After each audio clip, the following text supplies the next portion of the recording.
recording. And you're also recording, right? Okay, good.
Hello, everybody.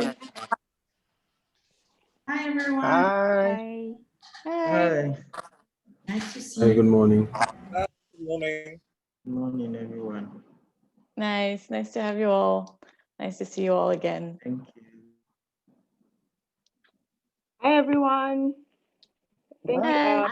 Hi. I believe we are all here. Oh, there's one more person in the waiting room. So, a minute.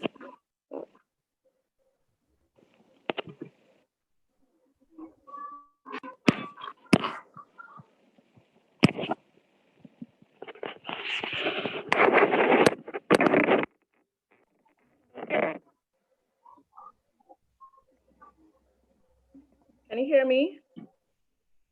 Yes. Okay. Loud and All right. clear. Sorry, Anna, you can hear me? Oh, okay.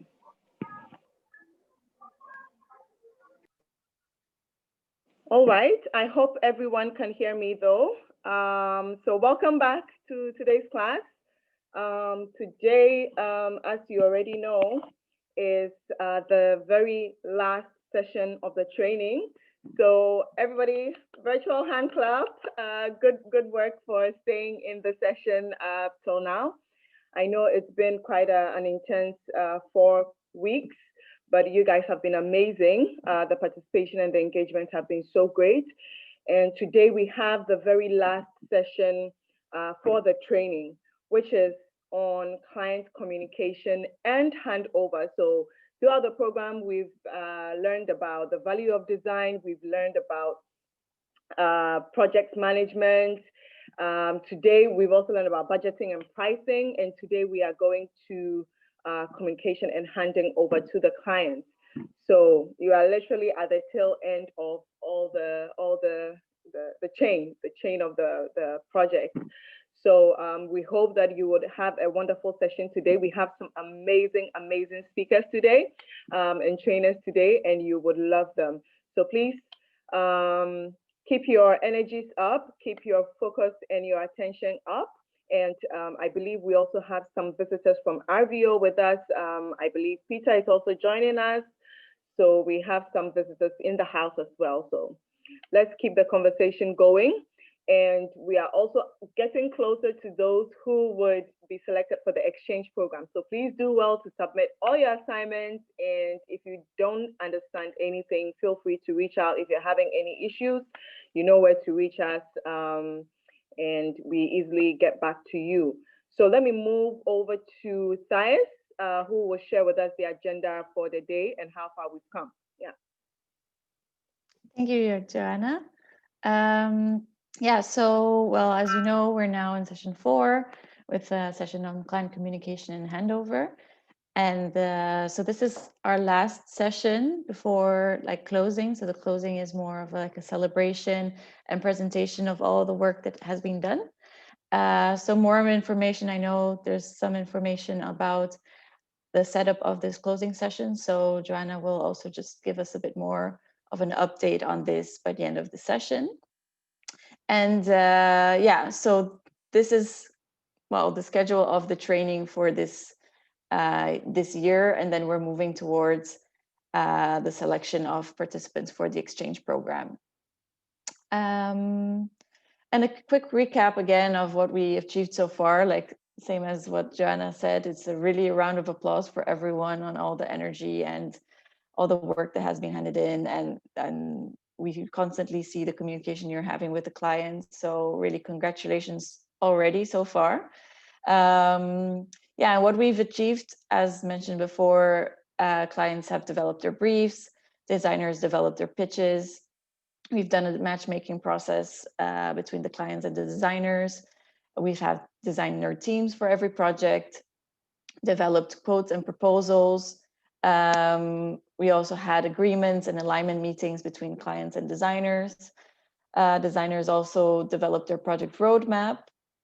And now we're in the process of working on their designs and getting feedback from the clients. So today has the first week of finalizing your designs has gone through, and then you have another week until the closing session to finalize the designs based on the feedback from your clients. And please do not forget to document all your design process in your Google Drive team folders, and try to keep it organized also, because that's a place where we can see also all the work that you've done and all the accomplishments you have had so far. Well, today, after the welcome and training details and agenda, we will have an inspirational talk with Celine Lamé, following a webinar on project handover and client communication with Nana K. Dua and Ama van Danzig. Sorry, my pronunciation is not great. Then we follow with a short break. And right after that, we will have a case presentation with André Moreira Dias and a work session on project handover with Nana and Ama again. And then we will be closing the session with also some information on what are our expectations and what are assignments for the closing session. And again, just a quick recap as every session. I'll make this short, but try to rename yourself so that we can also see who's in the room. You can do that by double clicking on your name and typing a new name on it. If possible, turn on your camera so that others can see you, especially when you're working in a team. Mute yourself when you're not speaking. Share any questions, thoughts, and feedbacks in the chat or by raising your hand, especially in the Q&A sessions. When you're working with your teams, I think everyone's very connected already, but make sure to contribute, to take part, to be participatory. If you need, you can take a break whenever. So not only in the break, dedicated time for the break, but even whenever you need a moment, you can step out. Please send us any messages, direct messages, if you need anything, any support. And for data support, I think I think the data support is being sent every week already. So I think that's covered. Yeah, so back to you, Joanna, on the inspirational talk.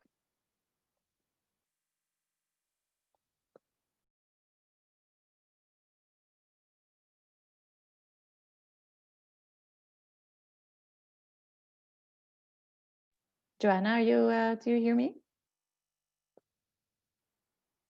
Oh. Hi, can you hear me now? Yes. Okay. All right. Hello, can you hear me? Yes. Hi, can you? Yes, we can hear you. Okay. All right. So today we have Celine Lamé speaking with us for the inspirational talk. Celine is a very well-seasoned expert, I would say, creative. She has over 11 years experience in the industry, having worked 6 years in Amsterdam and 7 years in Beijing. She currently works with one of the biggest creative agencies in China, which is Lava, and she's here to speak with us. So Celine, handing it over to you now.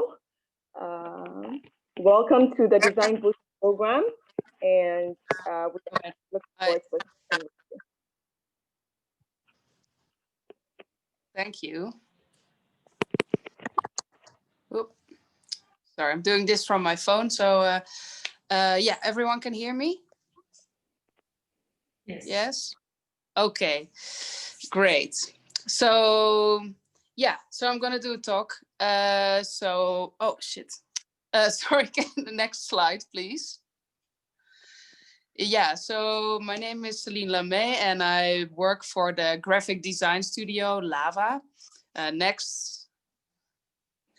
So we have an office in Amsterdam, and since 2013 I run the Beijing office. So yeah, of course I don't know how's the situation in Ghana, but I have worked in Amsterdam and then I've run my own studio in Beijing. So I hope I can give you some have some useful things to say about dealing with clients. Yeah, you can move on. I just wanted to show you a bit where we are. This is my team. So, and these are some projects we've done over the years. So we do like self-initiated projects like this, like we made logos for free on the street, just as a kind of a first thing I did when I came to China, to let everyone know I was there. Next. But then we also work work for Beijing Design Week. So we make the visual identity. Yeah, next. You can just like click these through ties. Yeah. So this is just to give you a little bit of, don't want to talk about the work we do. I just want to show you a little bit. So you have some kind of idea who's talking to you. So here we make a video for Chinese contemporary dance festival. So we do all kinds of graphic designs, like from cultural to commercial. Like here is dog snacks, gin. So we work for all kinds of clients. For government here, this is like the biggest, like this is the Chinese Oscars, so to say. So it's a really big film festival. We made the poster for. So our clients are big and small, cultural and commercial. So I hope it will be, yes. All right, yeah. And then the next slide here, you can stop for a little. So what I was asked to talk to you guys about is like how to get more business out of your assignments. Yes. So I have kind of like sort of 3 things that made me think that I think could be useful. So start with the first one. Yes, Thijs, you can show the next slide. Show possibilities. Next slide. Yeah. So for this, so when I think when you try to get more business after you finish the project, you're already a bit too late. So this is how we do it. So we start when we do the first presentation to the client. I'm going to walk you through this case in a second. When we do a first presentation to the client, even if they just want this client, for example, they only want a logo, but we always show like many more possibilities that they could have. So it's kind of, if someone asks you to make a logo, you can also show other things that you could do kind of to get them excited and hopefully to get more business, of course. So this is this case. I will now. So this is a gin in Zhuhai. It's somewhere in the south of China, a gin distillery, and they ask us to make a logo and a label. And they're all the gin they make, a percentage goes to this charity of this fish, the sume. So our basic design idea for this is we took the beautiful patterns of the fish. Next slide. And we made some nice like tropical color combinations. And the fish also has this many colors. Next slide. Yeah, so here we actually like, this is of course a bit shortened presentation, but here we show the idea for the label of the gin. So it comes from the fish, the pattern of the fish, the colors of the fish and the coral and all the underwater things. So here we actually already finished the question for the client. So this can be a whole range. It's gin, it's like liquor, rum, vodka, all kinds of drinks. So already here we explain the visual system. You have the pattern, you have the colors. So actually here for the client, we are done. But then we always we add more things into the presentation. Maybe that will be in the next slide. Oh yeah, more bottles. Yeah, exactly. So this is the kind of stuff I'm talking about. Like you can super easily just do some mock-ups.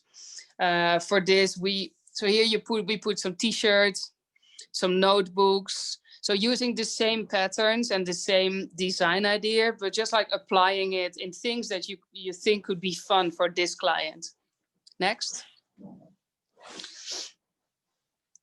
Yeah, so here we went even further, like business cards, you see on the top, skateboard, flip-flops, swim trunks. And then these kind of like which items it's just a kind of like thinking for like, oh, for this client, what could be fun and what could be something appropriate. Like this is a gin distillery. They're like young guys living near the beach. So therefore we put in some beach items and things that relate to them. And a little technical tip for this. To make all these mock-ups is super easy. Like we use this program called Live Surface. You pay a little bit per month, but then you can just like put your designs like flat in Illustrator. You can just throw them in and you don't have to spend hours of photoshopping it on a t-shirt or a bag. It's I would say it's definitely worth it to do that. Of course, you can also find lots of like free mock-ups online. But yeah, maybe you have a next slide with more examples. Yeah, so could be also cups or a bag.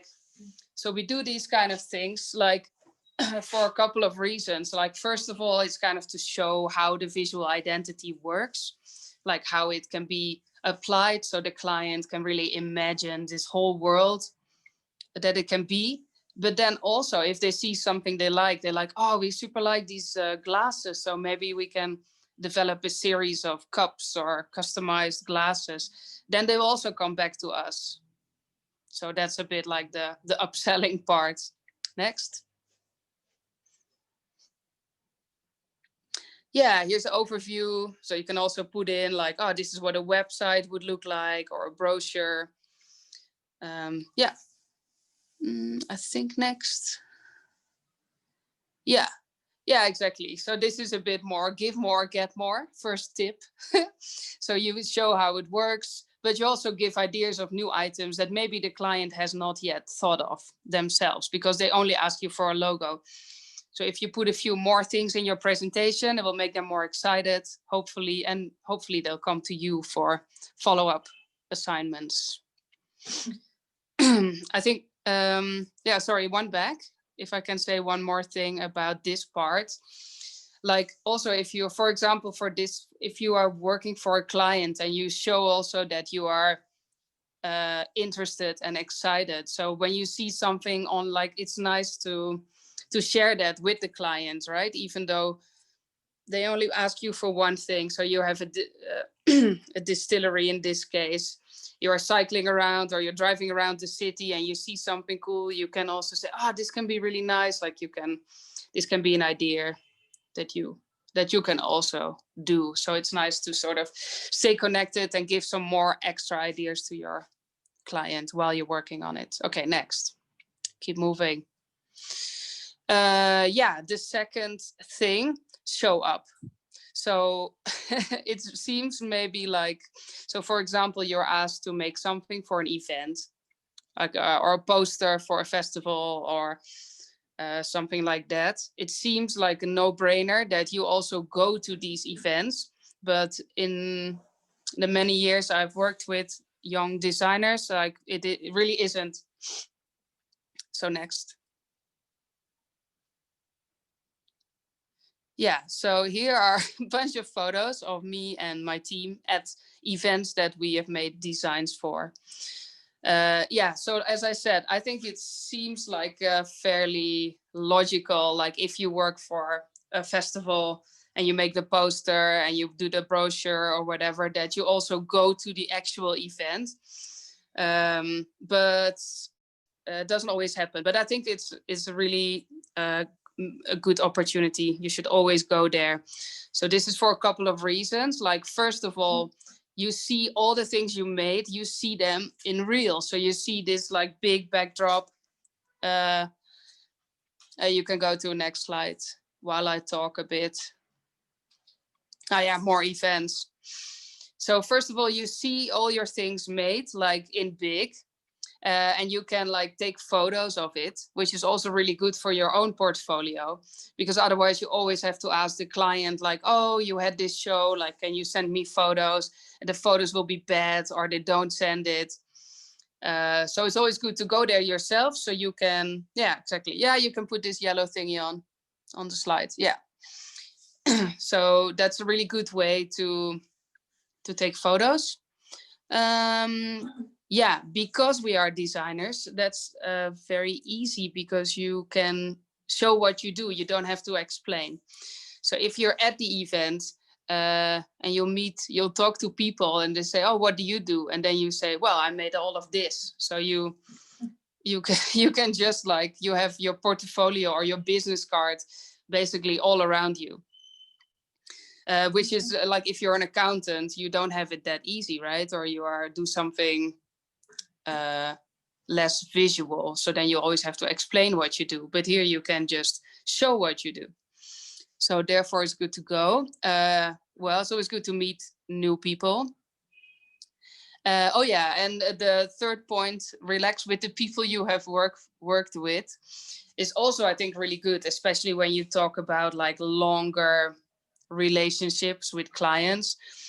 Because like in the process of working with the client, like especially if the deadlines get tight or there's something with money, in the end, like there can be some stress, and with stress the communication can become a bit difficult, or people can get a bit annoyed or short with each other.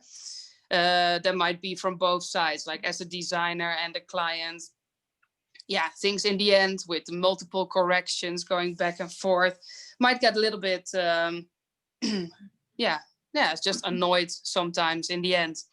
But then once it's done and you are at the event and they are relieved because the whole thing is working and everything is printed and everything looks good, and then it's a really good moment to kind of like have a beer with them, cheers, and to just, yeah, to kind of have a positive moment together, instead of like staying in the last phase, the stressful things.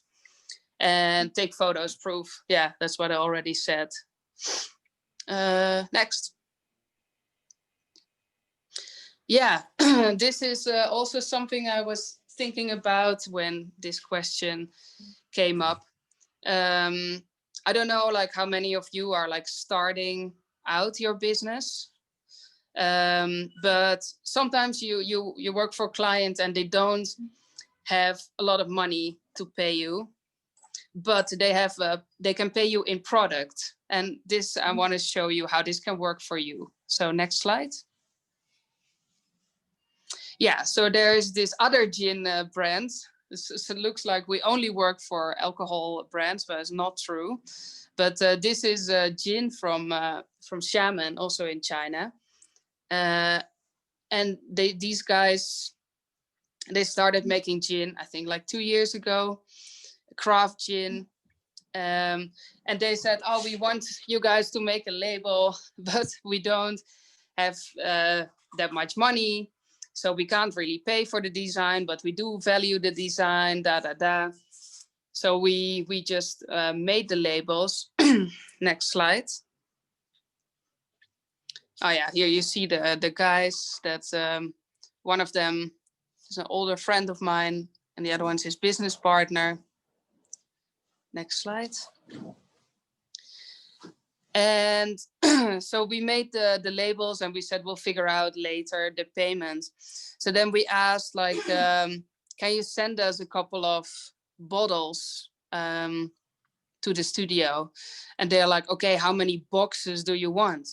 So we're like, oh wow, boxes, we're talking boxes already. So they sent us 10 boxes with like 6 bottles each. So then, as you see on the right side is my colleague hauling them in. So then we got like 60 bottles of gin as a payment for the label we made, which is great for us. And of course we can have a small celebration with our team, but also another way how you can also use it. Next slide. Yeah, this one. Yeah, you can go to the next. Yeah, this one. So yeah, this one. Yeah, so because we had these 60 bottles, we're like, okay, we can't drink them all. I mean, we can, but we don't want to. We can send them as gifts to our other clients. So we bought some funky looking tonic and some boxes, which is a very small investment. And we made sort of little gift boxes with this gin that we made the label. We added tonic, added little cards, and we sent it to, we went through our list of clients we've worked with, maybe some we worked with for many years, but we haven't been in touch. Other ones are sort of new clients that we're excited about, or people we would like to work with. And then we send them all this gift box saying like, hey, like this year has been a bit difficult. We're thinking of you. Here's some gin. Oh, and by the way, we designed the label. So it's like, so people, they get a gift. It's always nice. The gift didn't cost us any money because we got it from the other assignment. And then also you show something that you have worked on. So you show your own design. And it can be a nice way of to get in touch. And then maybe people say, oh, we really like it. Let's have a coffee next week or something like this. So, yeah. So those were a few things I wanted to say about trying to get more business. I don't know if I am at the 20 minutes yet, but happy to hear some of your ideas or questions or comments, or it can be anything. Thank you so much, Billy. Ah. I hope you can hear me. Yeah, I can hear you. Okay, so thank you so much for the presentation. The floor is open. If you have any questions, you can put it in the chat or you can raise up your hand. But I must say that when you are presenting, one of the things that I was reminded of, actually 2 people who are also in the session, was Nana Kedia and Peter Keston. So I could tell from the way you have laid out your presentation, it looked like how Peter also structures the strategic management, design for strategic decision making as for the value of design. And then also the way you had separated the fish patterns kind of looked like what Nana did with his NKD design. So that was really interesting to see it really happening also in other parts of the world. So for those who may not have fully grasped the presentation, like we said, Celine currently works in China, in Beijing, and she mixes the cultural, or she gives the design a cultural intersection between what she has from Amsterdam and also what she has or she has to give in China. And as you can tell, the Asian culture is completely different. So also one of the tips for us as designers, know the clients that you are designing for so that you are able to blend their cultures. And gifts, for example, is one of the big things in Asia, as I also learned. So it was really nice to see designing for goodies and not for money. So yeah, if you have any questions, kindly put it in the chat and I will read it out, or you can raise up your hand and you can unmute your mic and speak. Any questions?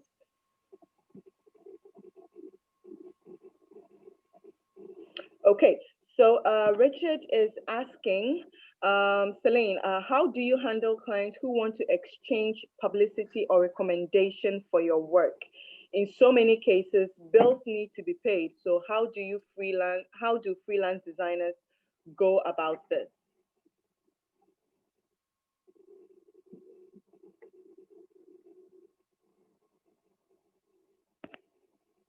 Celine, can you hear me?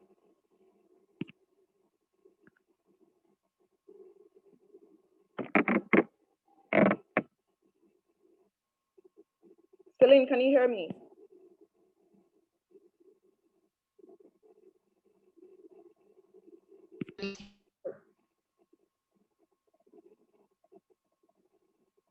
No.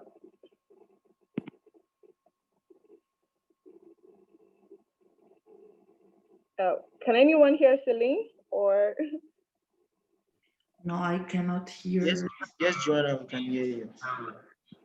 I cannot hear Else. Celine though. Yeah, me Hear neither. me? No? Let me try to unmute now. Can you hear me now? Now Yes. we do hear you. Yes. Now we can hear you. Great. Okay, great. Yeah, the question was if people, because I was talking about doing design for goodies, right? But then, yeah, there's also a lot of people that sometimes that want to do it for publicity, because they'll be like, oh, you can do it for free because this will give you a lot of publicity, PR, which can also be true, but there's also something to be a bit aware about, I think, because I feel like, yeah, I think maybe you always should think if it can be useful for you, but I would be a little bit careful because yeah, I don't know, it's just from experience. If people they want something from you, right? They want your design and they only offer you, so you do it for free so that you will have publicity. Yeah, I think that's always a little bit tricky. I'm very careful with these things. I don't, I'm thinking what could be a good way. I mean, the most important thing is, I guess, that the client also values what you do. So if they, maybe you can say, look, there, you also need to pay your rent, and publicity only is great, and publicity will come from work you make anyway, but I don't think it can be the only thing. So unless it's like one like crazy nice like assignment that gives you all the creative freedom, and then maybe you could do it. But otherwise you can say, look, I do need like a fee for this, like I just need money, a base thing, and then the publicity, that's great, and you can help me. But I think if people just want design for free, I think that's really a reason to not trust.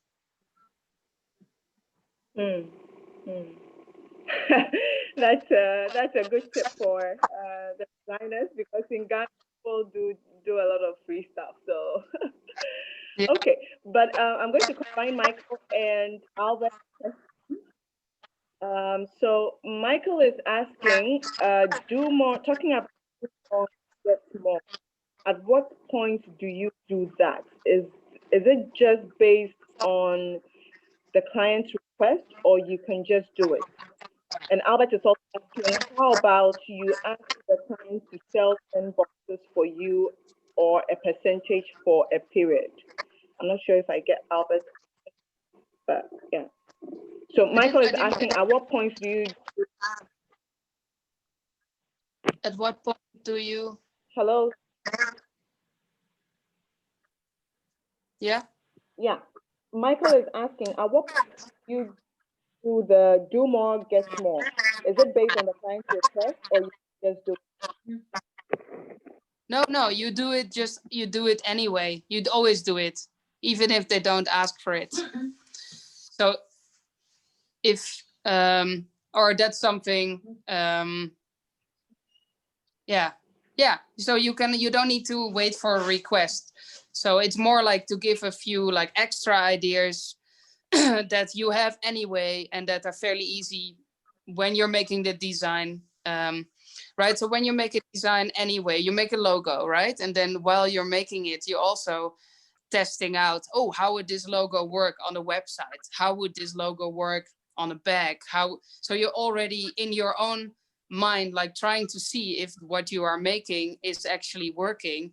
You will try it out on a business card, or you will try out all these things. So you are already doing the work.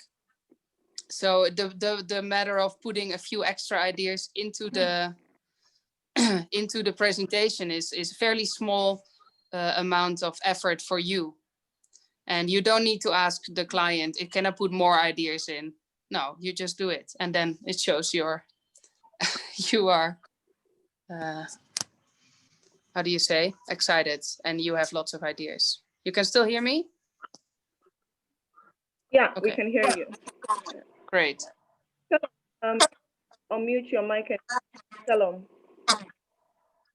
Yes, thank you very much for this presentation.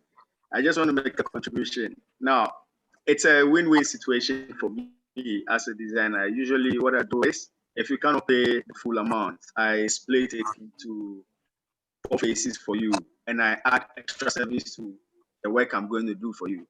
So we end up building a bond where anytime there is something coming up, I'm the first person they call on. Now, there are people who want a free design for publicity, but what I usually do, and it's practical for me, is I check your background. I check your background, and I also look at the prospect of the design I am creating or the production I'm working on. When I realize that, it will help me in the long run, why not? I sort of drop the stage and then go with the flow. But then there are people who always want it for free. And from experience, though some of the people you do it for free for don't even market you as, okay, this gentleman charges XYZ amount. They rather end up marketing you for the lower rate you took from him. So as designers, I think we should be able to get a client to understand the value of the work we are creating for them, and then the market value or how much it actually costs before we even strike. So this session has been inspiring. No, thank you so much, Stella. We also have a few comments. So Natasha is saying, I love the idea. Ghana customers always like to find ways to not have to pay cash for design work done. I love the creative way you handle the junk. It turns the app of payment into several benefits for yourself. But how do you handle them when they come back and offer the same thing again? Because as a company, you do need to sustain yourself. Yeah, I think first of all, super interesting to hear from you guys that in Ghana, this whole like doing things for free or for PR or for other services, that's quite a common thing. Also really good what Silom just added. But yeah, with all this free stuff, maybe what could be something to think about. I really don't know if this would work in your place of work, but so if you would do something for free, so then I would also show, like, you make an invoice what it would normally cost.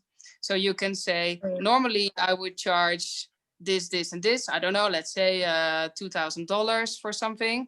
But for you, this is the first time we do it. I'm going to do it for less, or for you give me in return this and this. So that the client knows if they come back to you next time, that then it will cost this €2,000. Or if the client recommends you to a friend of his, say, oh, I have this designer, it's like really cheap. No, that's of course not what you want. But if you show, normally it would cost this, and whatever deal you make with the client, but you still make it transparent, so that if the client, so maybe that could be a way to still do it, but also show what you would normally charge. Yeah, I think that's a very great point. Send choice for them to know that all day this is how much you charge, but because of this, I'm giving you something off. So good points to keep in mind. But always cost your work so that you can communicate what it would have, even if they are offering something not in monetary terms. So Osborne is also saying that I've had to exchange payment for a long-lasting relationship with my clients. I can say that one free job has brought many well-paying ones to this person. The plus side is I have a friend that I met this person. So that's all. Yeah, that's really nice. Bullet is saying that I agree with designing sometimes for value as a means to promote yourself and what you do. Okay. So Nana Kunedo is asking, is it advisable to give discounts encounter with your client? Because here in Ghana, they always ask for it. Okay, Sorry, so I think that also ties with this.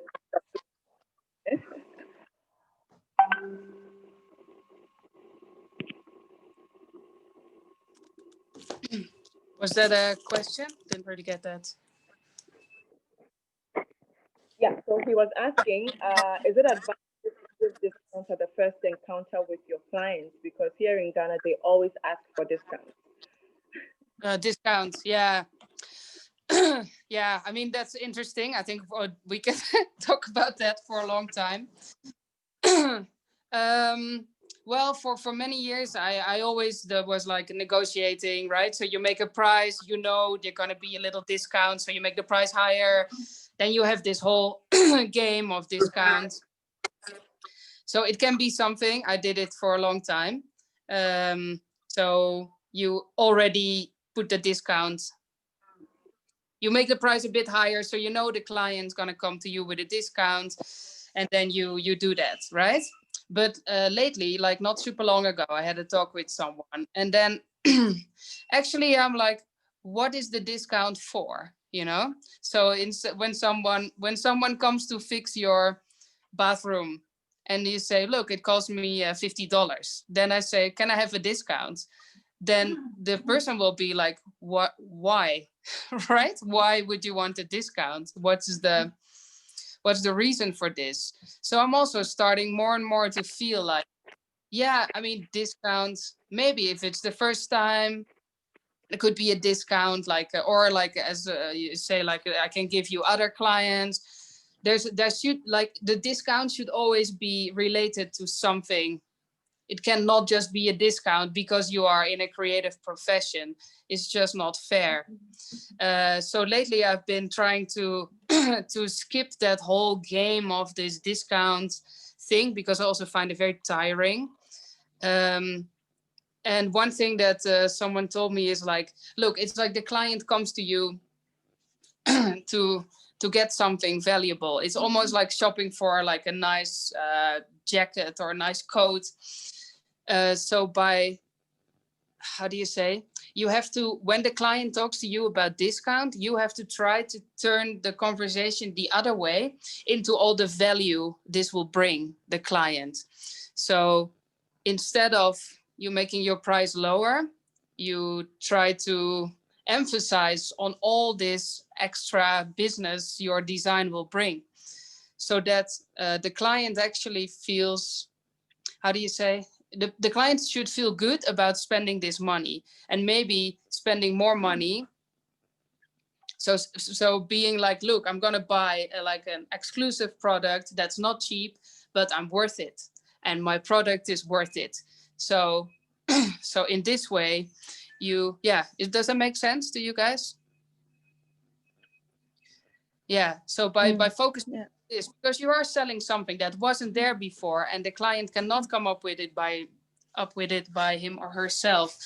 So you are giving this very special thing, and because it's creative, it should always be discount. I think it's just yeah. Exactly. I think there's no need. So you can say discount. Why? Okay, of course you can be a discount, but I give you less work. So I was going to make you two options. You want a discount? Okay, can make you one option. So it can be either you're like, you take something off of what you do, and then the discount has a reason. Or yeah, but the other thing I'm trying more and more is to be like, yeah, no, this is like and also it's also about respect, right? You make your price based on the hours you spend and on the bills you have to pay. So you do make a price that's reasonable. I hope at least you make a price that's reasonable. That's what it's worth it. So, you also, if the client asks you for a discount, it's also a little bit like, yeah, I don't think you made the right price, which our profession is also just like fixing the bathroom. We have to spend amount of hours to get to a good product. So why always this discount? Try to focus on the value it will bring, and don't immediately give a discount. I mean, you can, I don't know in Ghana, but you can try it once, maybe it works, and then you don't have to do the discount, and the client maybe will really respect you for it. But yeah, that's maybe something local. Yeah. Yeah, that's a very good point. I think it also boils back to knowing your value as a designer. I think it's always important that you get to know your value so that you can communicate that effectively, and that you shouldn't be afraid, even as a freelance designer, to lose some kind of job, because sometimes when you also set certain kinds of pace, I think we heard from Mark the last time, and also Tosh, I believe, that sometimes you shouldn't be afraid to lose some kind of jobs, because once you set a certain kind of pace, it's a bit difficult to also go above or below that. So always know your value and communicate it rightly so that people do not take you for granted. Richard, you have your hands up. We have just 2 more minutes for one more question. Okay. We have another question from Casey, but Richard, kindly unmute and speak quickly. So very often we find out that you do a job for free or for value, and then in the case where the client recommends you to someone else, the other person you're onboarding will also come to you for the same reason, like, oh, you did this job for A, can you also help me with the same thing? So how do freelance designers go about issues of this nature?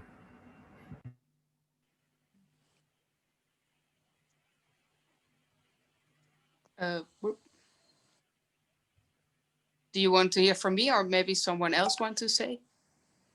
I was asking you, Celine. Okay. Okay. So sorry, just so you ask, like, so you do something for free and then you'll be recommended by someone else to also do it for free.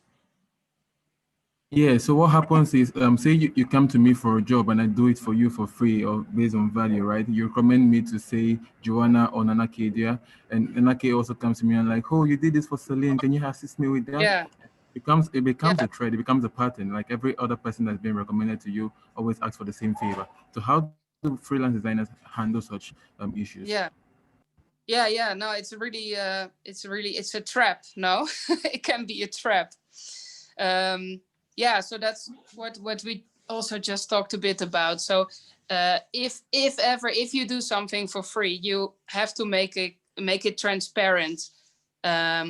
So for example, you do something, you show what it normally would cost to your client. And you say, look, I'm doing it for free for you now because you're going to give me lots of other business. So there has to be a reason to do it for free. Like, or you're going to give me 60 bottles of gin, or you're going to give me, you're going to let me speak on one of your big events where there's a lot of potential clients, right? So it always is an exchange.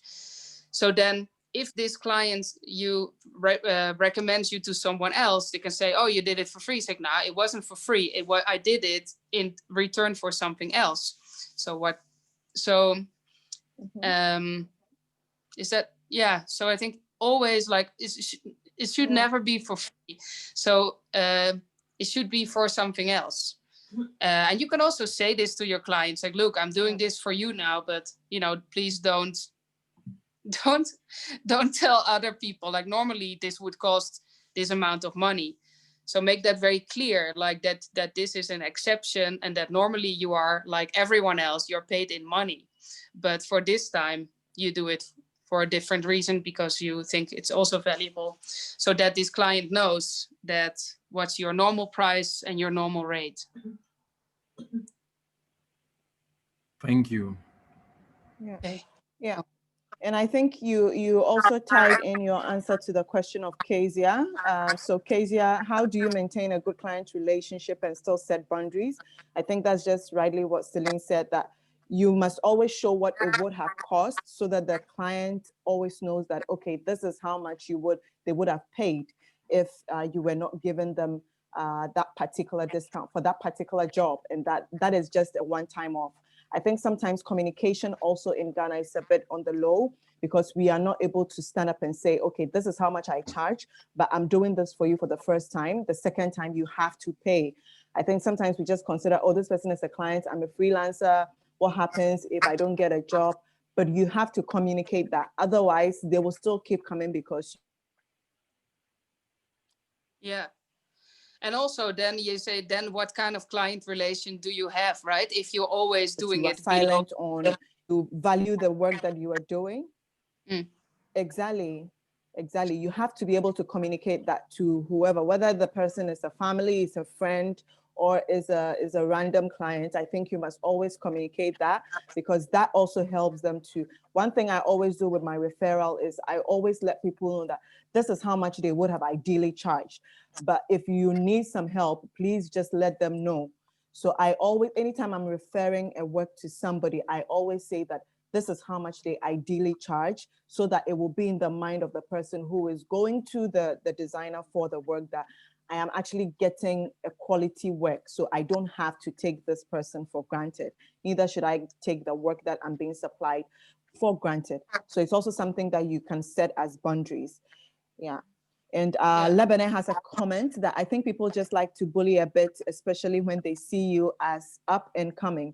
They won't challenge the firms, but will challenge the freelancers and cheat anytime, or take advantage of the fact that you are alone and not attached to a company. This I also would comment briefly that is very important. I think from the sessions we've had, you've realized that it's important to also have your portfolio. If before before you all were selected, we asked you for a portfolio of the kind of work that you've done. A lot of designers don't do that, even if they are freelancers. One thing that you can register yourself as a sole proprietor in Ghana. So whether you're a freelance designer, you can actually register it as a sole proprietorship company. So that should not prevent you from setting up yourself as an entity to communicate with other people so that when they come to you, they know that they are discussing or they are engaging with an entity and not just a person. And one other thing that also helps is profiling your work. If you are doing a work for a friend, you can put it up as part of your profile or your portfolio. If you're doing a work, one of the young entrepreneurs that I work with, regardless of who he works with, he always puts up the design and say, I did this work for this person, I did this work for this person, I did this work for this company. And that helps them build up. So when you're coming to him for work, he always shows you, this is the kind of work I have done. So I think that's one of the ways that you can also set yourself up as a freelance designer. So don't be afraid to communicate that you are an entity, not just a person. Yeah. I think we are out of questions and comments now. Celine? Yeah. Yeah, sorry, I want to really, I think what you said, yeah, that's really great. I would just want to add on to that. Yeah, I think that's a really good tip. And I also think like, look, you are already, if you are a freelancer or freelance entity, you will always be cheaper than a firm, right? So, and working directly with a freelancer also has other benefits for the client. So you can say, look, my price is already lower. You can go to a firm that will be anyway more expensive than what the work I do. And with me, you can have direct contact. You can call me. We can meet up. So there's so many more benefits to that. So I think when people try to get the price lower, you can say it's already going to be lower. Yeah, yeah. Aaron, you have 30 seconds. Kindly unmute yourself and speak, and we are done. Yeah, I just wanted to add on with everything that Celine and Joanna has said. It's very much true, but it seems in Ghana, it's like a cultural thing that designers are taken for granted. But with what I've realized, I partially blame the designers. It's how you present yourself. If you present yourself as a professional man in a professional manner, you will be respected. So all the points that they've mentioned, register yourself as a sole proprietor, have a portfolio, credit yourself. Like in every possible with this training, all the things that key points that have been raised, take it seriously. Even something simple as having an email in your Instagram that you'll be easily contacted. All these things are important. So it's how you present yourself, please. If you present yourself as a professional body, you would respect it. Yeah, thank you. Yeah, a Nice. really good Thank you point. so much, Aaron. Yeah. Celine, any last words? We are just wrapping up in 1 minute. Yeah, because yeah, it seems from all the things I've heard that in Ghana it's all about relationships and also doing things, favors and things like that. But just maybe to give a word of hope, because in China it's of course also a lot like that.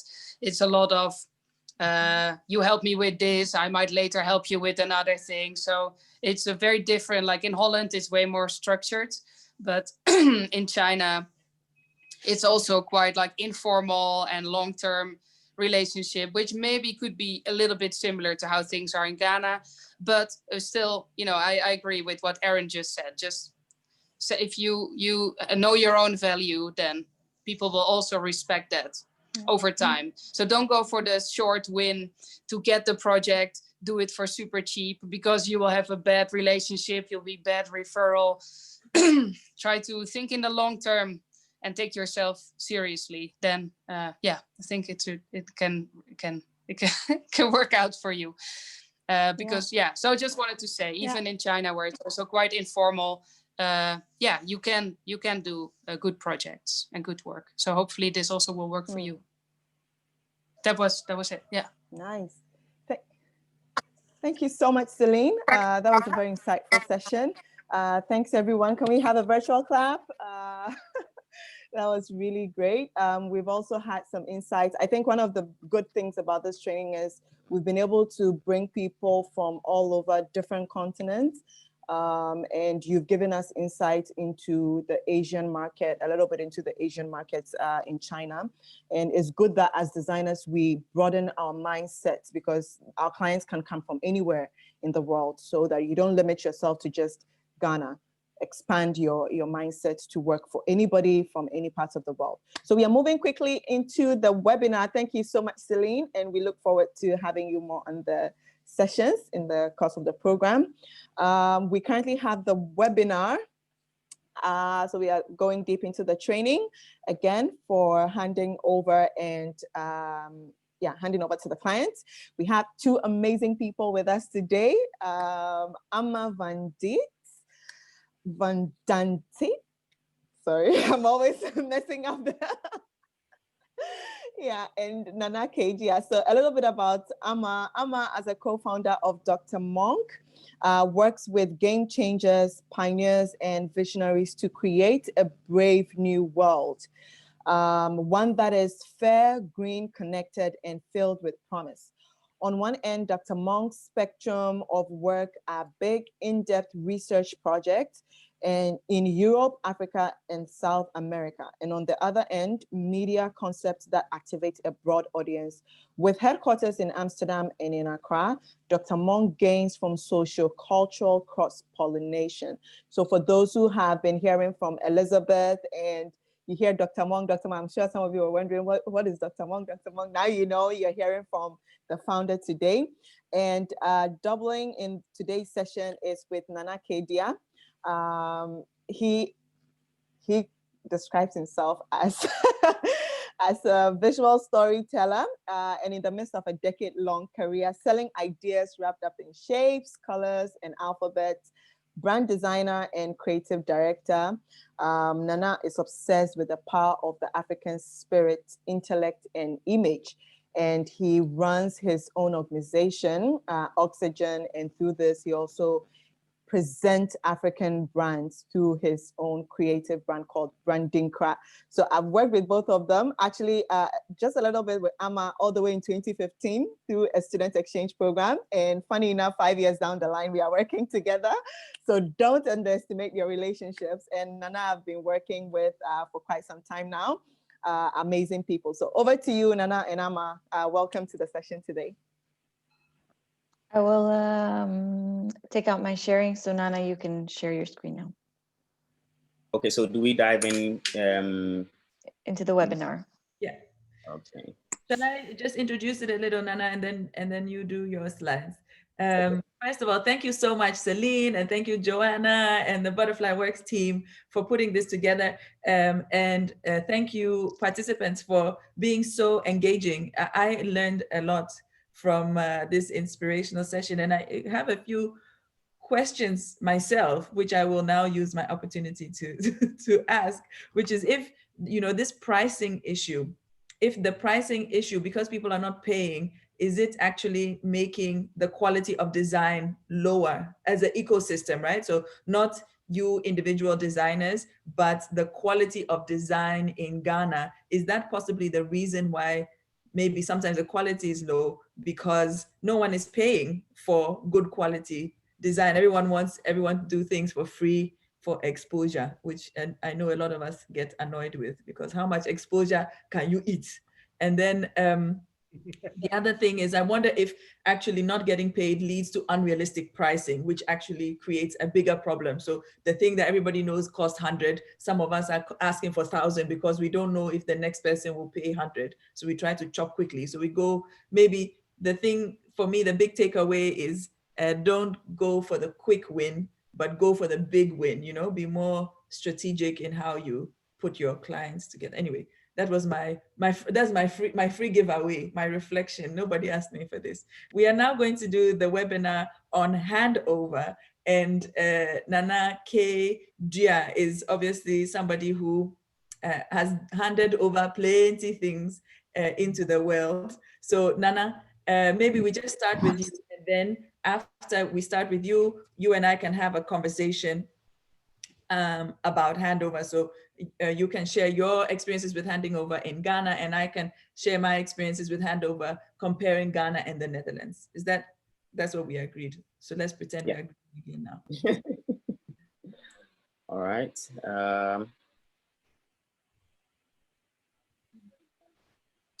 So Nana will just set the stage, like take us through how he sees handing over, and then we will converse. Okay, so is it sharing? Yes, I can see your screen. All right. Okay, great. So I guess I was in Ghana, so good morning. And for those in China, is it good evening? Yeah, it all boils down to doing great work, from the beginning. And once you do great work, you wouldn't want to, muddy it and soil it at the end of the day. So I think great work always deserves great handover. And what is handover? Basically, it's simply, after so many, amount of time that you've worked on it, sometimes months, it could be a year. There's a logo I did for ICGC, International Central Gospel Church, and that took a whole year to do. And after all that thing that has gone through the back and forth and whatnot, the handover stage is basically where you are wrapping up this whole project. But the word handover, if you're not careful, implies as if that's the end of your involvement with your client. So you've just finished what you've done, you've washed your hands, and whatever else, whatever happens to the project is your back case. But that really isn't. It's really an opportunity for you to now show us, your creative chops, your creative ability. Yes, so you've done the work and whatnot, but then how you package it at the end of the day wraps up the project and also reflects on you as a creative professional. It starts very, very, very early. So hashtag this, start early, start early, start early, start early. As soon as the client signs off on whatever design that you're working on, whether it's an identity, a logo, whether it is a poster, that is where you start thinking about how to start handing over the project. It will also depend on the kind of clients that you're working with. Of course, if you're working with a bigger client, it takes a bit more time, a bit more finesse, you know, a bit more detail compared to, I don't know, when you're doing something for a friend. They also need, you know, a good handover package. But then by starting early in your mind, you start to know how much time you want to allocate for those kind of things. The general goal, 2 goals, is to minimize the amount of guesswork involved.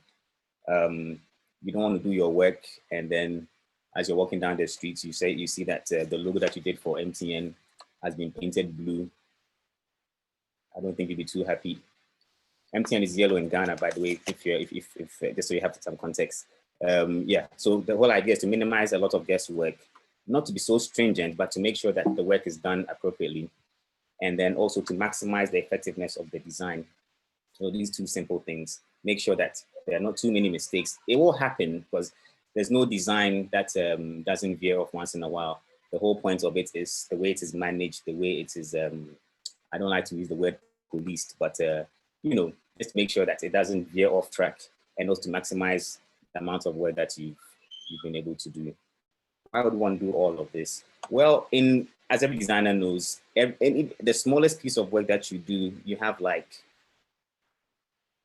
100 different decisions. Do I make it yellow? Do I make it big? Do I do it this way? Do I turn around that? What kind of font am I using? There's so many things that you've considered. Why would you want to leave it all in the hands of somebody who, you know, does not have the benefits of, you know, all that experience? It's up to you. And you are the only person who knows how it should be executed, because it's a choice. You've decided that, okay, I want this to behave this way. So with every design, yes, there is the you know, the objective of the project, but then you also add a bit of let me drink my tea. You add a bit of yourself to it as well, so you know how you want it to be executed. You know how something works the way it works, why it works the way it works. You know, it might be a dot. What's this dot doing here? Some designer might decide I don't need that dot, but you know why it has to be there, and etc., etc. And then lastly, only you can help others understand this whole thing. You know, well, however complicated or complex it is, or however simple it is, you are the person who can pass on that information. And so that's the whole point of this whole idea of handing over. If that's not done properly, see how all my hair is gone? That's not the reason why, but when it's handed over and they don't understand what is going on, they will do it to the best of their ability. So maybe the poster is not supposed to be squashed, for example, it is going to be squashed. Maybe it's supposed to be printed like this on this kind of material. It will not be done because you haven't really passed on the information as clearly as possible. And then you always get a maverick designer who would want to fix your design for you. They know better than you do, you know? So if you don't provide that kind of package for them, they would fix it. I mean, it happens to me sometimes. I'm really tempted because you see something and it's just atrocious and you're thinking, and you know, as a professional, you want to fix it. But then if there are guidelines, you just have to follow those guidelines. There's a company in Ghana called Capital O2. If you're in Ghana, you know how Capital O2 looks like. Yes, it's a tree. The logo is a tree. It's not a logo. It's not a vector of a tree. It's not a line out of a tree. It's an illustration, a painting of a tree. So it's a very, very difficult logo to work with. And as a designer, you'll be thinking, how can I simplify this? But you cannot do that, because if you've been handed over a package, you need to follow through. So you as a designer, if you don't do that, somebody will end up fixing it, whether, you know, for good or bad, on your behalf. And also it reflects poorly on you as a designer, because they're always coming back to you. The website person says, you know, this is not sharp enough or something because you provided it on WhatsApp, or the person doing the embroidery, you know, cannot identify the whole thing because you didn't give them a simplified version, you gave them the full color version, you know. So all these kind of things, if it's not sorted out properly, it reflects badly on you as a designer. And at the end of the day, everything just, you know, crashes. It comes to naught. All your hard work, nice and beautiful as it may be, but at the end of it, what was the whole point if it wasn't handed over properly for it to be executed, for it to birth into the world, for others to, you do some magic with it. In all this, you need to be quite intentional about what it is that you're doing. I'm sure you'll be thinking it through as you're working on the project, as you're starting your handover process. Identify motivations. We spoke a bit about doing some freebies for clients. If you know you're doing freebies for clients and you know what you're getting out of it, then you know how much effort, how much time you want to really invest in it. You don't want to be in a situation where your client doesn't have money, do somewhere for government, and then government comes and says, oh, there's more job. Yes, government does have more job, but they can't pay you for this, and therefore, all the amount of time that you spent on it, you start getting angry and that kind of thing. But start off being intentional, know exactly what you're going to get out of it, and take responsibility for it. Everybody has a different way of going about this. So this is not a hard and fast rule or anything. This is my experience. You can be sending me comments in the chat, questions in the chat of your views, but this is my way of going about it. So you start off with your checklist. It's basically what should go into your kit of parts, the deliverables. Once you list these things out, it's very easy to execute. You don't want to be doing something and you're slaving away at it for 2 hours and you realize it wasn't really necessary. It could have been done in about 20 minutes. Once you have a list of the kind of things you want to execute, it lets you know the time you want to allocate on what aspect. If you want to do something that's going to really wow people, then you're really wowing people with a very creative, an effective package. And at the end of the day, it really helps you work faster by creating your checklist as to what is going to be part of the handover. And like I already mentioned already, it lets you know how much time and effort you want to invest. Then you prepare your high quality files. This is the bane of designers in Ghana.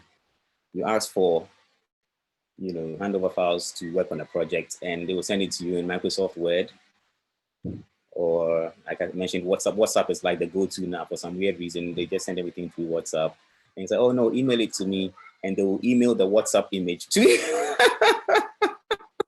because you wanted it to be emailed, okay, no, I want it in PDF, and they will email they'll PDF that same thing and email it to you. So it's so prepare your high quality files, know exactly what is required. I'm sure as a designer, we know the difference between vector and raster files. Vector files are files that are scalable. They don't deteriorate in whatsoever, in any shape or form. Raster files are image-based formats, and understand, what the client might need. You might not know this beforehand, but I mean, it's good to just provide them, as we know, in the Illustrator files, or if you work in CorelDRAW. Where are my CorelDRAW fans? If you work in CorelDRAW, so CorelDRAW files, for example, Illustrator files, and then more universal files like the PDFs or EPS and that kind of thing. And then for your raster files, you could do lossless, TIFF, or maybe JPEG, and also understand the outputs. If they're going to be doing a lot of posters and outdoor, then that means you need to convert them into CMYK and then give them RGB values for online, digital and that kind of thing. So understand, as a professional, I'm sure you know all this already, but make sure that you prepare high quality files for the client as part of the handover. Also, the naming. You don't want to see version 356A final. Make your naming very consistent, very simple, very clear. On your machine, you can keep all your backups of final 2, final 7, final 13 in there, but in your package for your handover, make the naming very simple, very clear, and then keep them in folders to make sure that when you're not going to be there to really explain. I've gotten situations, I don't know whether it was my fault or not, but it's something I've learned from where the client is like, oh, the so-so-so is looking for this particular format. And I'm like, oh, it's part of this, but oh, really? And then they go back and check. So I don't know whether it wasn't simple enough or they just couldn't be bothered to check through the file that they got in the first place. So it's something I'm also learning about telling beforehand. Everything here in this list is in here. So in case you need whatever it is, check through. And then prepare your design guide. I don't know what it is that you will be designing. It could be an identity system, it could be a poster, billboard system, or whatever it is, have a guide, because the whole idea is, how do I maintain the integrity of this work if I am not part of it, you know. So you determine the rules, the quote unquote, the rules of the project. Make sure that it's flexible enough for it to be adaptable, you know. I'm not a fan of rigid consistency. You know, I know it has its benefits. So yes, consistency, but make it congruent, make it harmonious, make it flexible. A big question now is whether you want to make it static or interactive.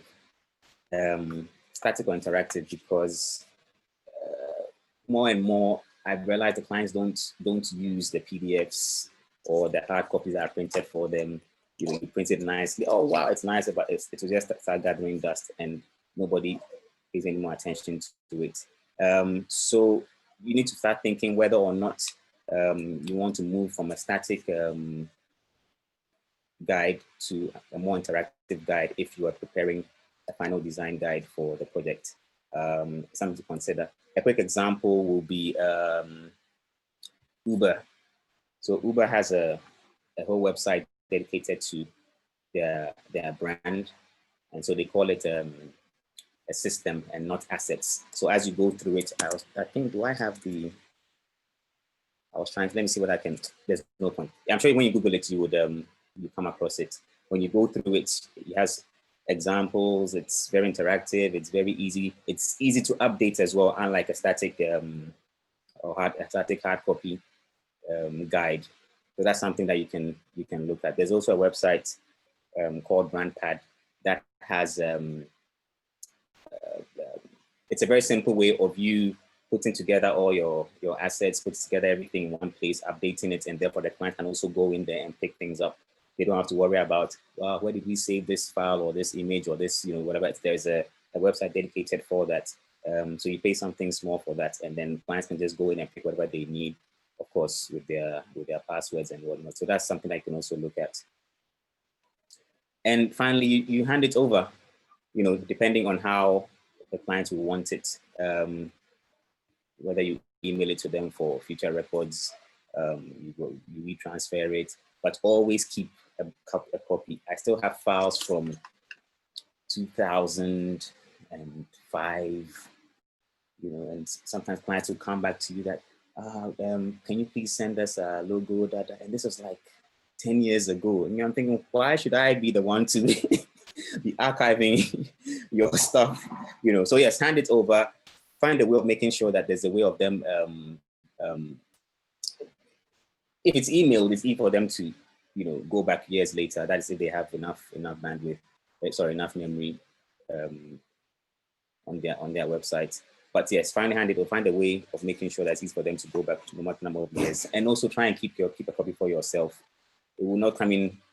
It might come in handy 10 years later. You won't get paid for it, but you get a nice star. And then the last part will be for you to prepare for a period of consultation. Yes, this you will not bill for. Where the small, quote unquote, client requests will come in, where the unforeseen developments will also come in. Like I mentioned, somebody will decide to print something. It was blue, but the thing's looking purple.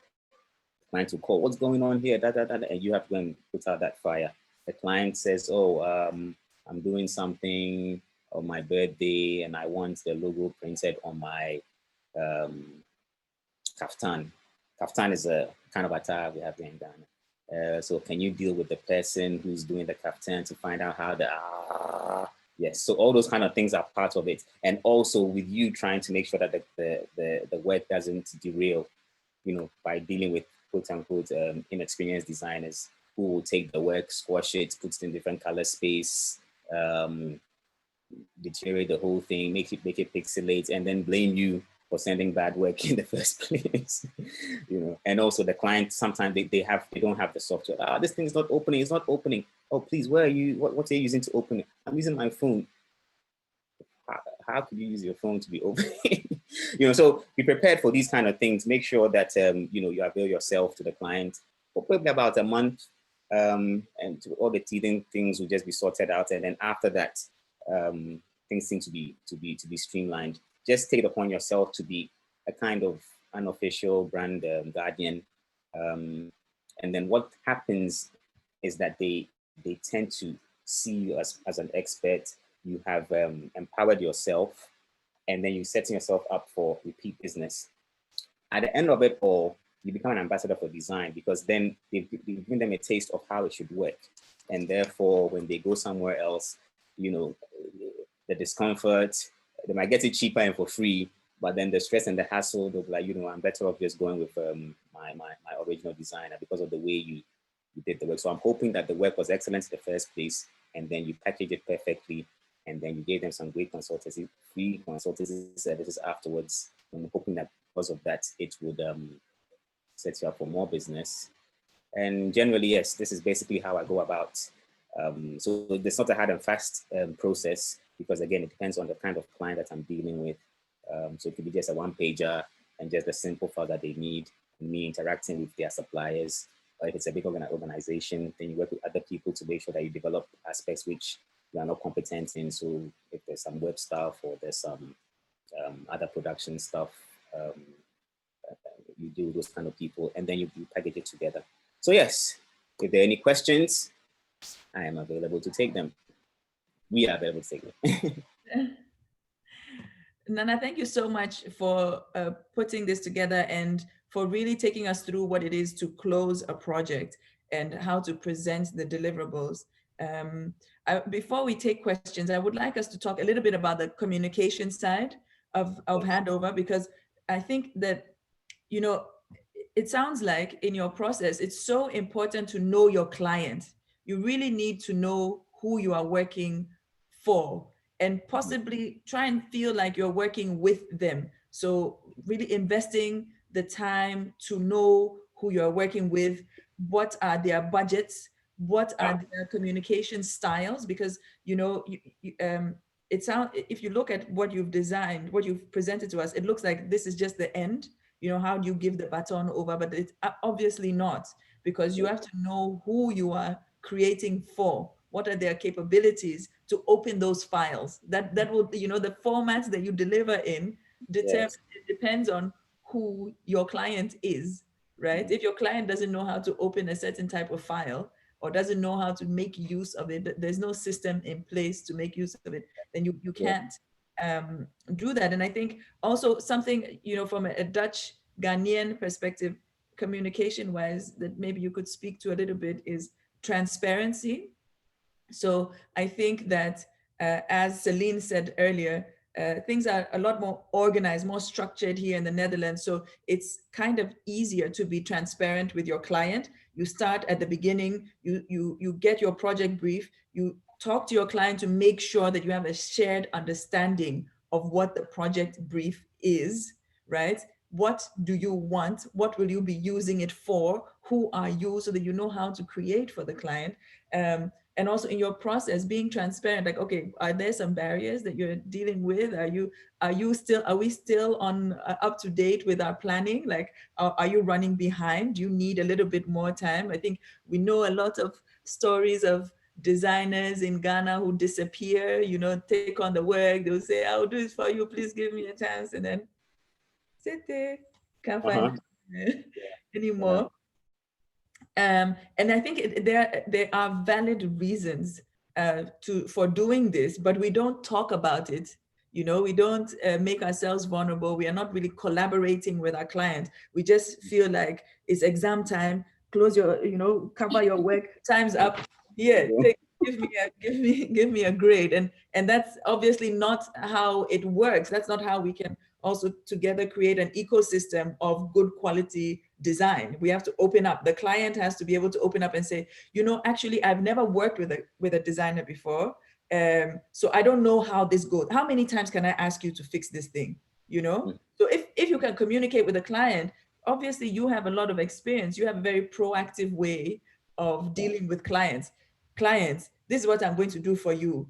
I'm going to do it this way. I will deliver these things. When I deliver, feel free to contact me anytime. I will answer your questions. It's not like, you know, the client, I mean, I don't think a lot of people have experience with shy clients, but I think sometimes people come across as arrogant because actually they are very insecure. They don't know how to deal with a designer. So they might then try to now act more hierarchical and be like, Charlie, you said you were going to give me the thing, you didn't, where's my thing? And now start trying to boss you around. But if you had at the beginning made clear agreements on what you're supposed to deliver, what is expected of you, what the timeline is, and when things change. I mean, we live in a strange world more than ever. So if things change, just tell your client.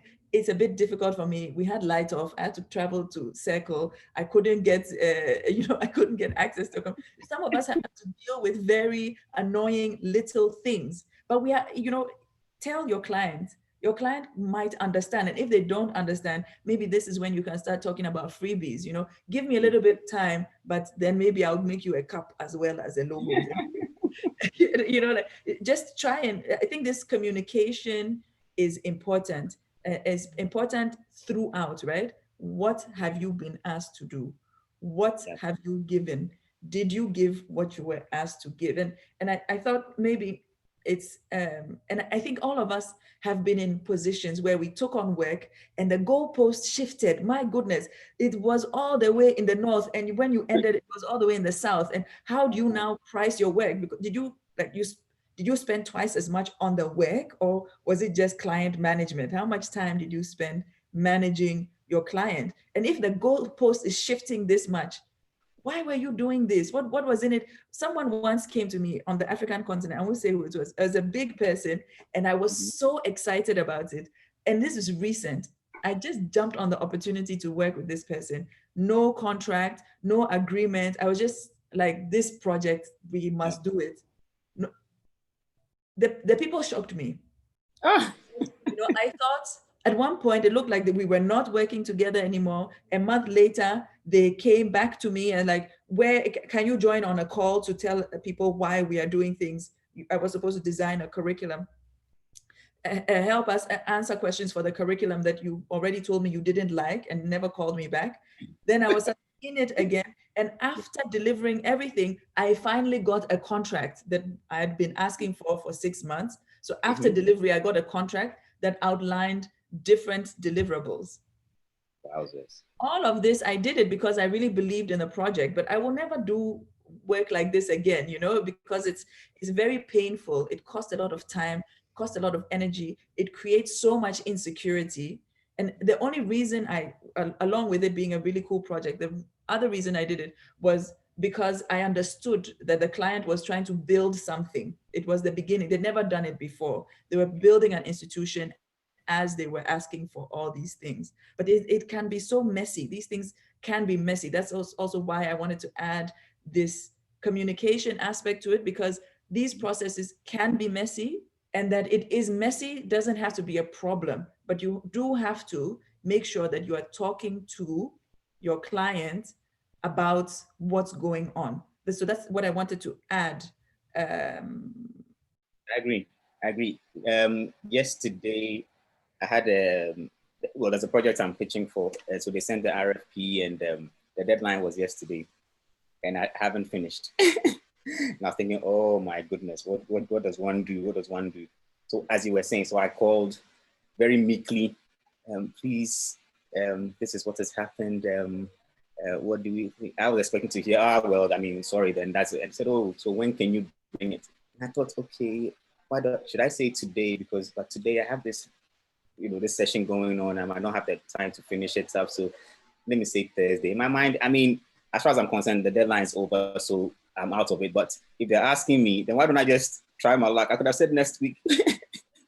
And they agreed, to give me a bit more time to finish it. So yes, it's a matter of communicating.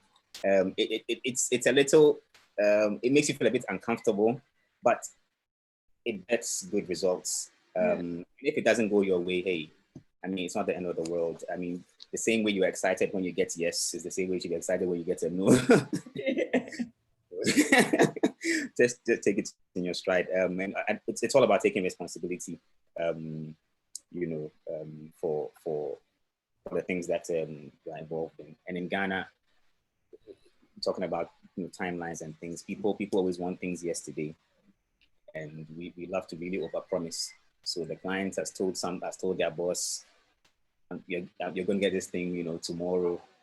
So you're going to get this thing Friday, and then they'll tell the designer the boss needs it Wednesday, and then somebody higher up tells somebody they need it on Tuesday. So you, the designer, till end are under immense pressure because they haven't been transparent. Again, I'm sorry, I'm not blaming any clients. It works both ways. Where there was time for you to really flesh things out and work well, but then because everybody's trying to please, higher up, things are not as clear as they should be, and in the end you become, so the work doesn't become as good as it should be.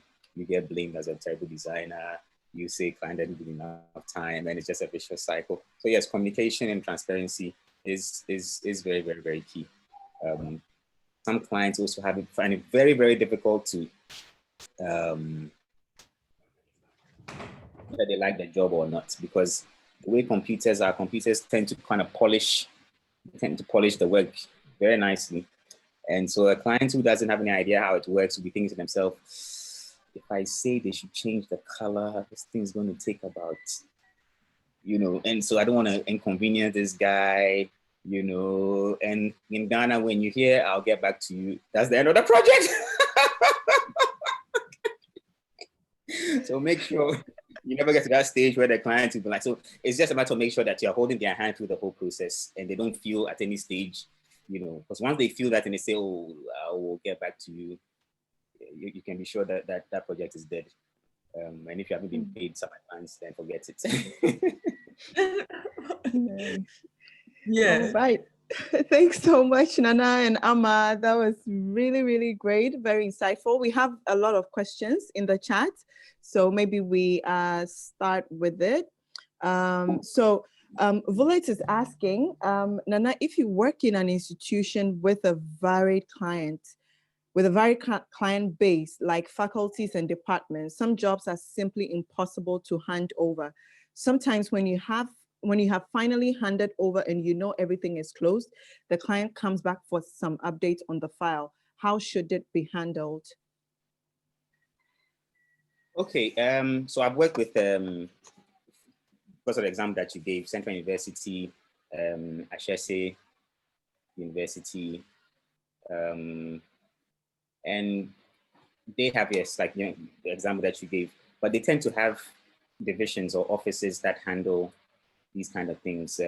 So I don't know where or why there should be, unless the institution is, doesn't have a PR or marketing office or, something of that sort, which is why maybe if you're dealing with maybe the proprietor, you might have a situation where, they keep coming back because they don't understand a few things or they need some more assistance. But it's all in the handover package and in the process. So as you're working with a client, like remember, it starts early. As you're working with a client, you know what you need to tell to the client.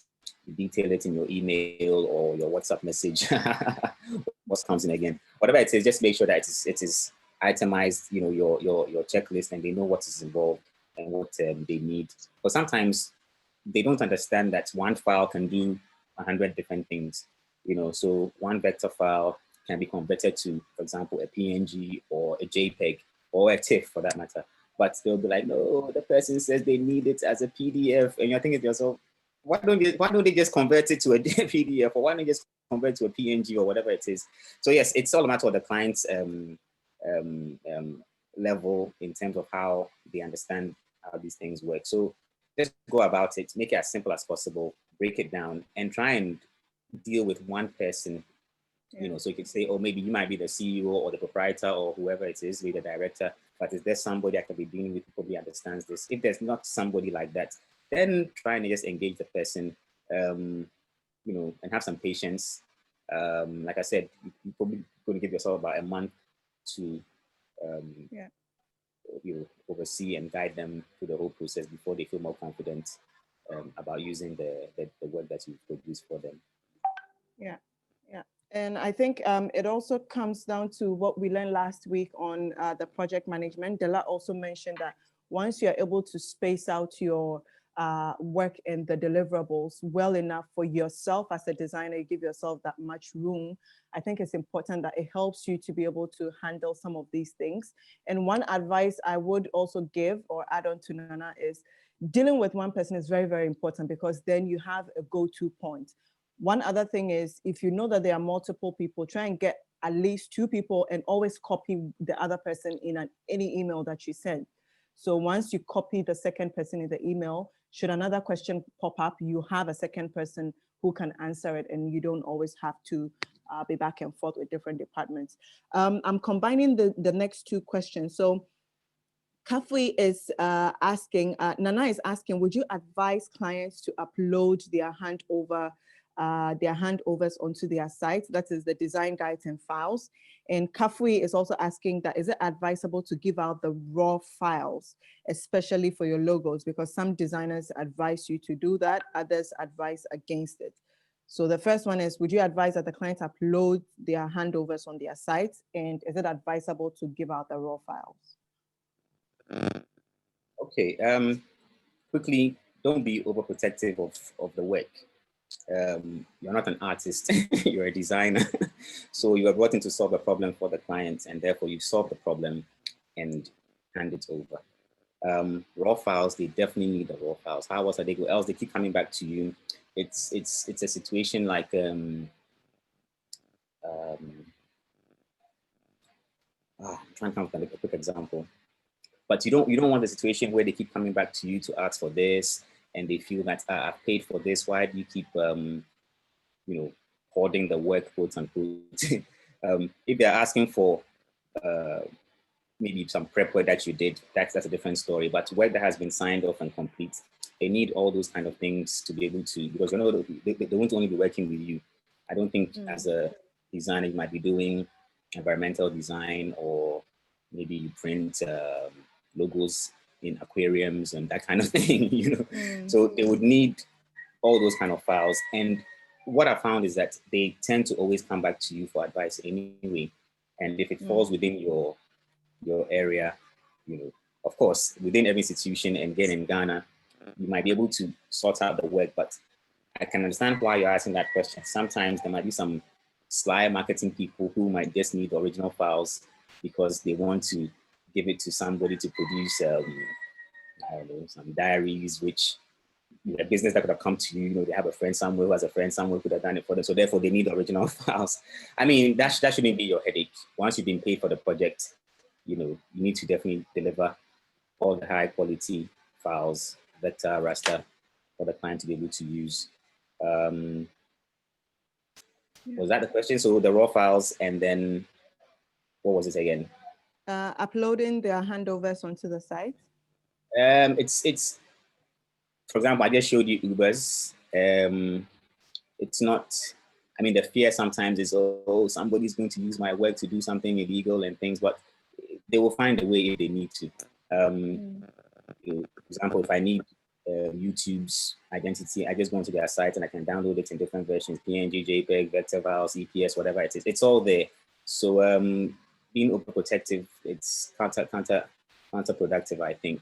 You can upload it. I mean, if you are, a multinational, you have the ability to have it on your site. Why not? You could just probably just give a password. You could make password protected and give it to any supplier who needs to download items from it. Makes it easier for you as well. And they will not call you 10 years later asking for their logo. Okay, we are currently running out of time, or we've already run out of time. But what about, Natasha is asking, so what about completion contract as part of the handing over process? As an interior designer, I've been told to try this, that is sign off the project. But so far, clients are hesitant to do so because they want to feel like they can come back at any time and sort of keep you on a retainer for life. In the end, sometimes you just have to put your foot down, but that puts across as a negative perception. It's really between a rock and a hard place. I haven't experienced that.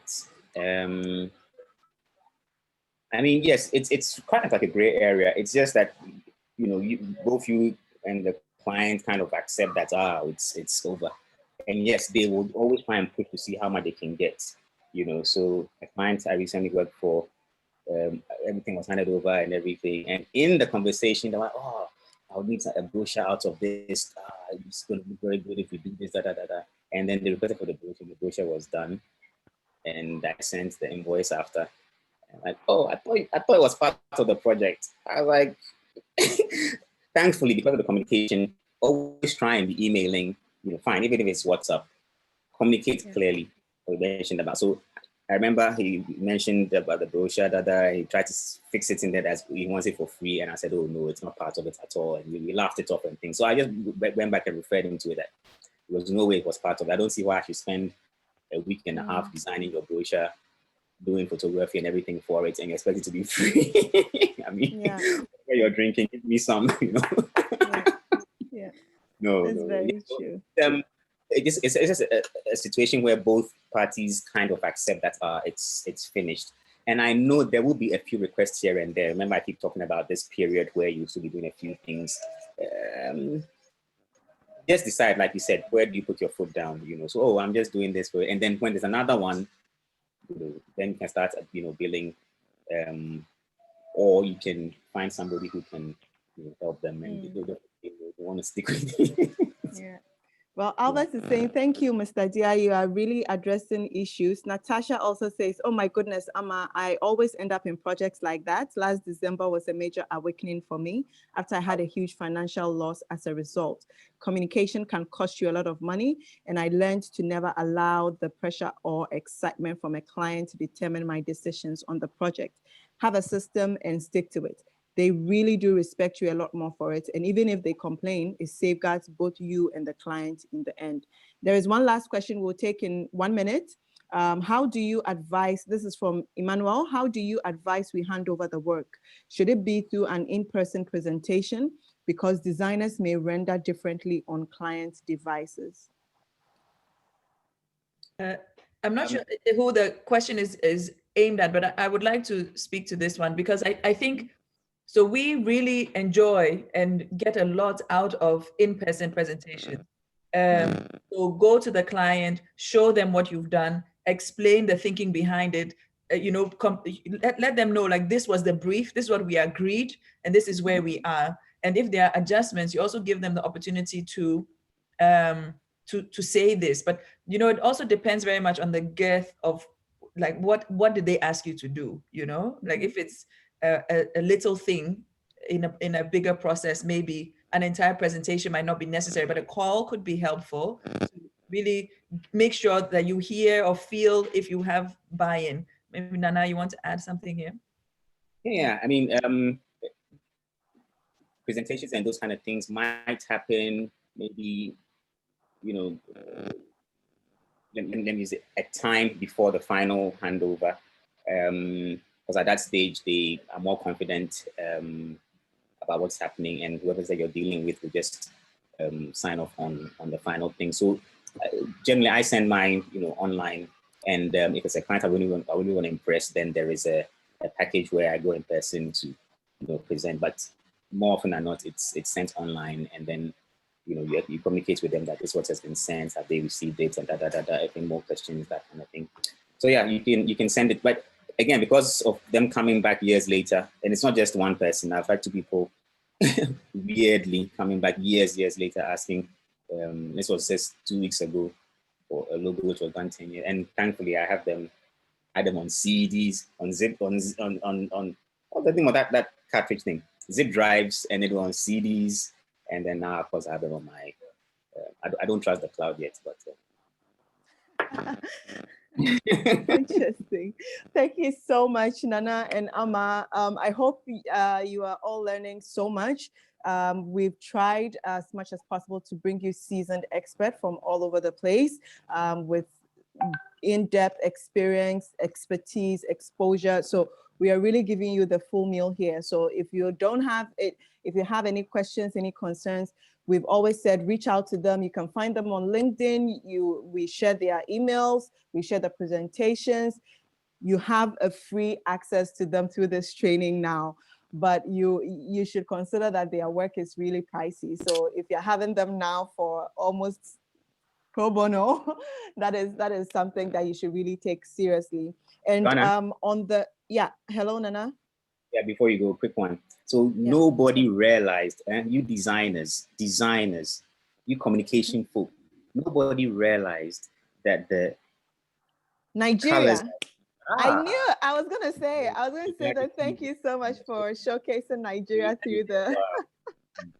I picked that up right from the second slide when it came up. I was like, that was really, really nice. When you work with me, iron start sharpening iron, so I knew. I know. No, but I'm sure a lot of people going through crazy times, and a lot of creative people are trying to show their support in their various ways. Yeah. So that's my small way of bring them to. So thank you so much. We've spoken a lot about communication. Prince, unfortunately, we are really out of time. The next speaker is already in the session and we have to go. So you can put your question in the chat. Nana and Amma would definitely respond to it. But one tip I will share with you from Peter that I got from Peter Keston. I'm still living up to it gradually, but I do get potholes sometimes. But he always says, Joanna, whatever that we discuss, send it in an email with action points so that you can always refer to it. So this is what we spoke about. This is the action point. This is what you are doing. This is what I am doing. If there's anything that we spoke about that somebody comes later and says, oh, this is what we said, but it's not in the email that we sent as follow-up from the conversation, then you can always refer to that email. So that was a very, very good tip. Whether it's a WhatsApp message, you always keep track of the conversations and then you send an email as a follow-up with, this is what we discussed, these are the action points, this is what you are doing, this is what I'm doing. And if anything comes up later, you can always have a go refer to point that, okay, this is what we discussed. Unfortunately, we don't have time for any more questions or comments. We will read that in the chat. So thank you so much, Nana. Thank you so much, Amma. You are still in the session with us until we close. So I think we'll quickly move to Andre. Let me quickly get my 1 minute. So whilst I'm taking my notes, just grab water, grab a coffee. Yeah, if you can eat wache in 1 minute, that's also doable. But we have with us Andre Moreira Diaz. I hope I've pronounced it well. Andre Moreira Diaz. He is a strategic and service designer at KTC since 2019, which is KTC is an innovation studio in Eindhoven. So if Corona clears everything and we are able to go for the exchange, some of you would be going to Eindhoven, quite unfortunate because by now the Dutch Design Week would be in full swing. Very beautiful program to see in person. But Andre has been a designer since 2013. He was first he started as an industrial designer, and then he migrated into business innovation after his master's program in strategic design at TU Delft. So those who will also be going for the exchange program, you get to go to TU Delft to see all the amazing design. But we have Andre with us. Andre, can you hear me? Yes. Thank you for the very nice introduction. Thank you, Joanna. Thank you for the invite. I'm very flattered to be here, actually. And to talk a little bit about my experience and to talk about how to maybe bridge this last presentation of Handover from Nana. Also very well done. Thanks a lot. And I hope to maybe close off this with a nice advice. So let me just share my screen and start this game. Just right here. Okay. So if it's all right, everyone's seeing the Design Boost program. Are we all right? Yes. Perfect. Okay, so André Moreira Dias, that's me. I'm a Brazilian designer, as Joanna introduced, and I would really like just to start with explaining how I see design. For me, design is about reshaping the world we live in, constantly iterating with the changing needs of society. We see exactly this year, 2020, just so many things changed and values has changed so drastically. And I think designers really are the ones who are picking up these different changes and designing for people that are having they are changing together with the world. So really, now that we are very on a distance, we're gonna have a lot of projects that cater to that type of challenges, for example. I am, as just said, Brazilian. In Brazil, I think we have a lot of a culture of making it work. Sometimes we have a lot of chaotic projects. In my experience as a freelancer and as an industrial designer, I had a lot of not super defined boundaries, such as Nana and Ama were mentioning. I had that in my experience as well, just trying to set clear boundaries for my projects. Sometimes didn't working out so well. Clients coming back to me for more and more. Also, it's very recognizable. I am a son of a public school teacher. I have that's I think is an interesting thing also about me that I added.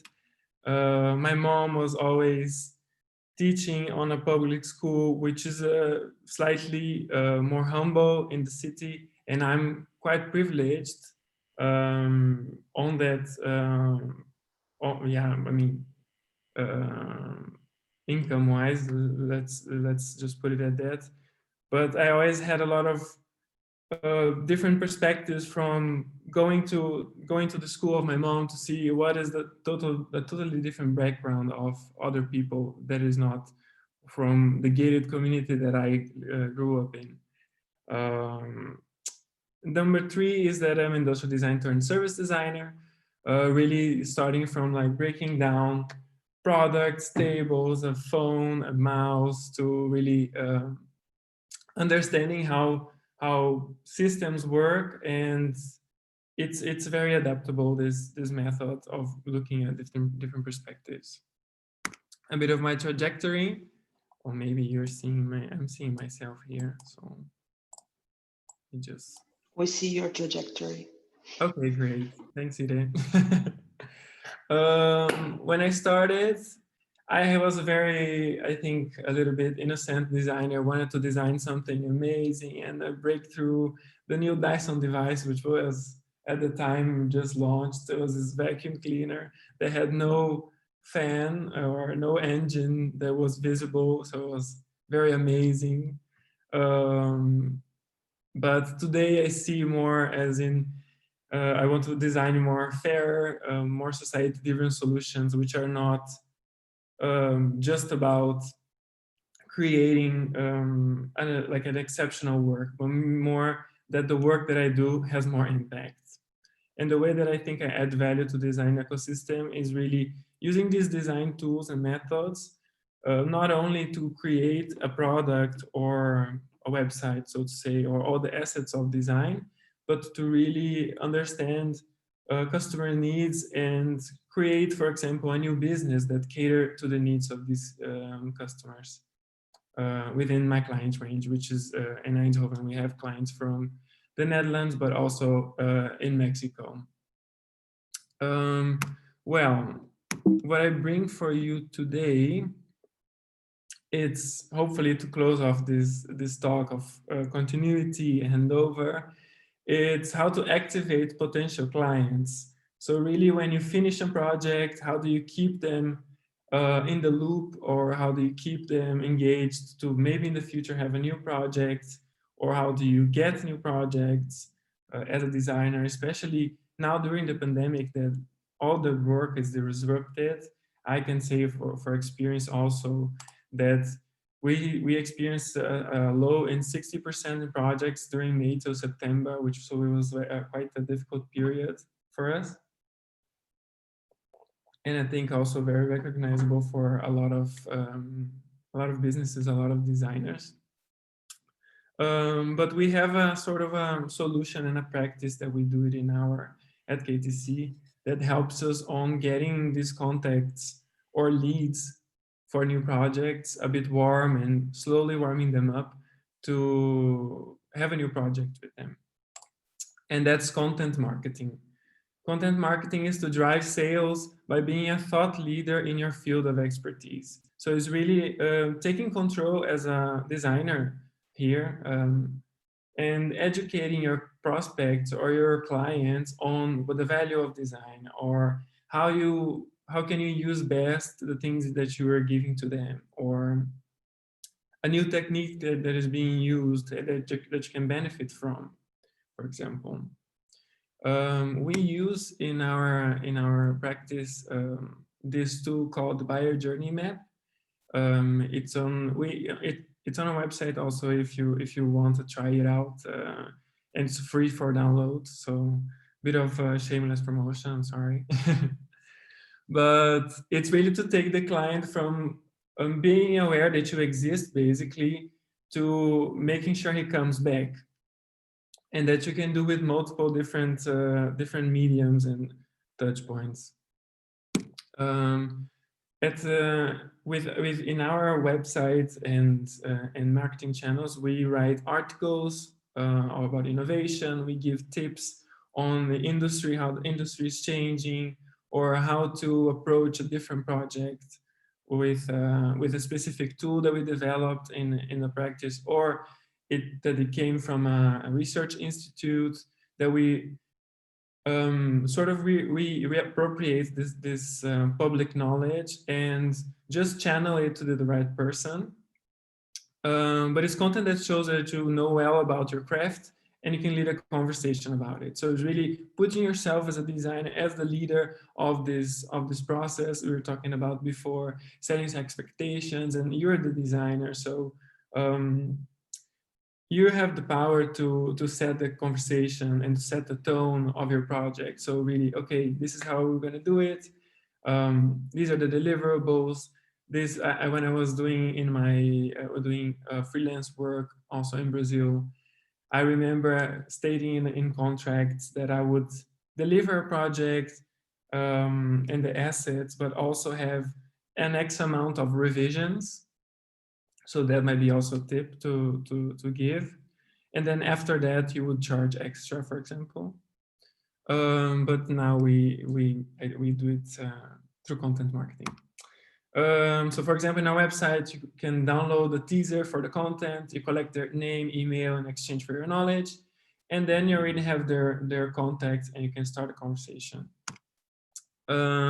We collect these emails and we use a marketing platform, a marketing managing platform, that is MailChimp, that we can create all this content, all these trends that we are working on, and we email all our clients that are on this ongoing list that is growing, to see what are the type of contents that trigger them more, if they to see what type of newsletter is more clicked. So who are the contacts in our list that are being triggered on something about branding, for example, or something about a specific industry.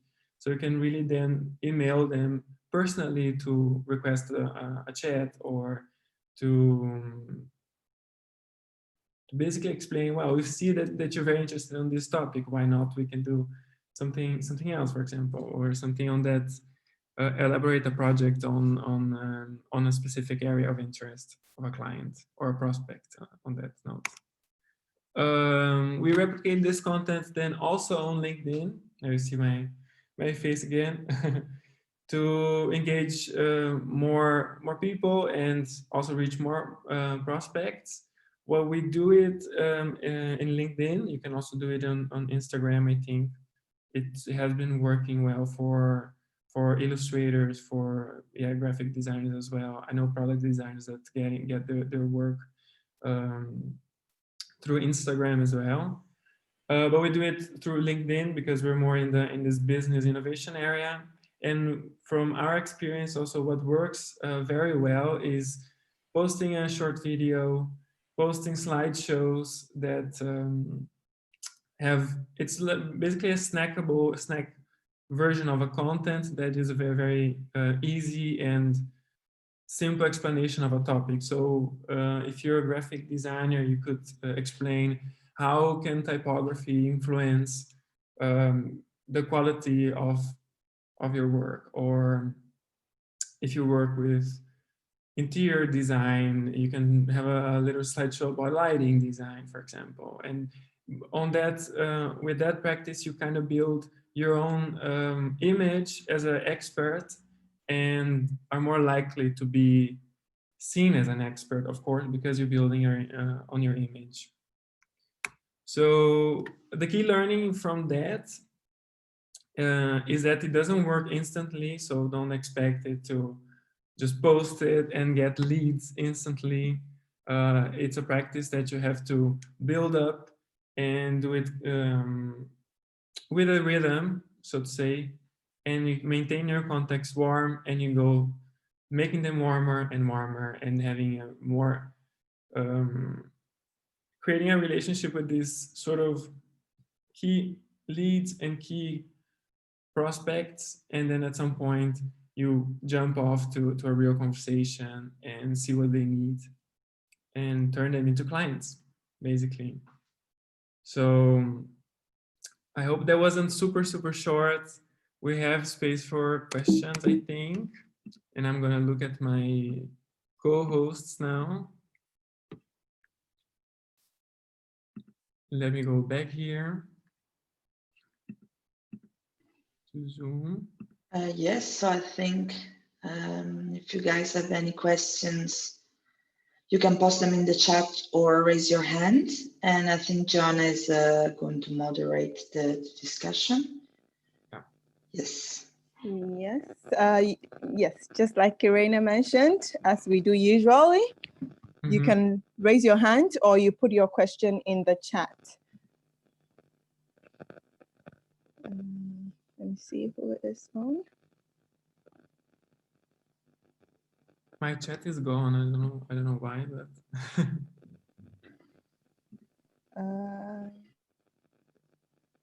Okay, if anyone has any question, you can raise your hand or you can put it in the chat and I'll read it out to Andre.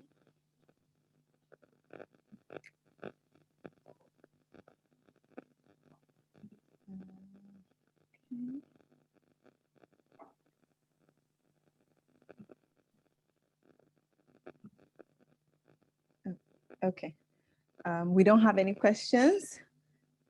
So, oh, okay. Natasha is asking, how do you handle juggling creating content with your everyday work? yeah. I find that it can get overwhelming, especially when my work projects are not social media worthy. And so they have been worked on separately. Do you have a plan? Yeah, we see that happening in our work. I would say it's a definite problem that we juggle with for sure. And of course, during this low period, we had more time to work on it, so that wasn't so hard to work on. But now that we are sort of back on track, it's really something that we have to be very mindful about, to not spend so much time, to make posts on LinkedIn, to activate people on media. But what we have, for example, is really looking at, we have a template for our LinkedIn slides that we have it ready. So it's like a 7-page, 5 to 7 page slideshow, and we just change the content inside. So it's just 1-2 sentences per slide. So it's very easy and fast. We try to just stay atop of what's happening around us. So in the trends that are just bubbling around. So we don't do a very thorough research for this, and also just look at things that you're already working on. So if there's a topic that you're already interested in and you think, oh, this might be interesting for the social, just make a very quick translation of it on just this translation for the non-designers, for really who doesn't know, who know exactly what you know. and just publish it. A newsletter can be a little bit more time consuming, I would say. We have it in our practice is more bi-weekly. We don't have every week. Only if we have an event, then it's sort of like a bigger plan. But I think if you work independently to organize an event or something, it's a bit more complicated and might be too time consuming to earn something back. So I would trigger clients on something easy and snackable that they can just understand and like, and then you always just go following them, you follow their trail, or you leave their trail like breadcrumbs for them to come to you. Yeah. Volate is also asking, how often do you have to post on social media? Must there be a consistent plan? Okay, so I think it's similar. Yeah, no, we try to post at least once a week on LinkedIn. A good rate would be between 2 and 3 times. If we have content for that week, we post it. If not, we keep it into one time. We were working, for example, in our website this past month, updating some things, and it's also a nice channel to talk to your clients about. Hey, we have new services, we have a new design that we're working on, so check it out. Something that it doesn't have to be a total new knowledge, but just always try to reapply what you're already working on. Sika is asking, what would you say about paid partnerships for developing social media content? Does the power of collaboration drive better results? I would have to have a follow-up question to this question, because you mean as me being paid to post something like an influencer, or investing on social media? Because if investing on social media is something that we have done, investing on like a LinkedIn post, or I think what else we did, and we've done also Google AdWords and Facebook. And honestly, LinkedIn, the investment wasn't so worth it, to be honest. And we just rely more on the snackability of the content and how viral can that become. Yeah. So it's really about the power of the users themselves. So it's also good good about thinking on designing something that can be shareable, that is sort of an advice that can be shareable through your clients for their collaborators, for example. Yeah, that's a really good bridge into social media, because we were actually having the participants who will be participating in the social media campaign. So that's really good to have much insight into it. And I think what you also said about creating that kind of content is very important, because especially in our parts in West Africa, or in Africa generally, data on creative industries is really hard to find.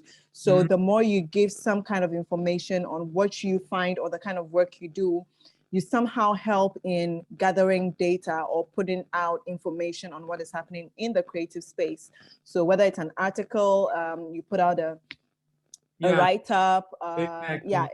It could take any form, but you actually add up to putting out data for the creative industry. And it helps sometimes when you get a big break. It could be a speaking event or something. People just go online to see what you have been doing aside hardcore designing. And if you've been helping educate people or putting out some kind of content around the work that you're doing, it really helps people to have a broader understanding of you as a designer and as a person. So thank you so much, Andrew. No worries, no worries. Yeah. Any last words? We have just about 1 minute. Oh, okay. I was just gonna say thank you so much for the opportunity. I hope it was relevant for people. And yeah, as you were saying, knowledge is power. You're really creating your own expertise, and you're gonna see as an expert of the work that you do. So take that role and use it confidently. That you will get more clients with it, for sure. Nice. Thank you so much, Andre. Pleasure. Thank you. Hey guys. All right. So now we are moving into, so there are a lot of thanks in the chat. Thanks, Andre. Thanks, Andre. Thanks, Andre. Okay. All right. So now we are moving straight to the work session. Thais would take us through that, or Irene, I believe. Irene is taking us through that. Thanks, Joanna. Okay, Well, thanks. actually, Yeah. the work session is with Nana and Ama again. So I will also give the floor to you. Yeah, so to guide us through the exercises. Guys, we did this on purpose because we handed over, Joanna handed over, and then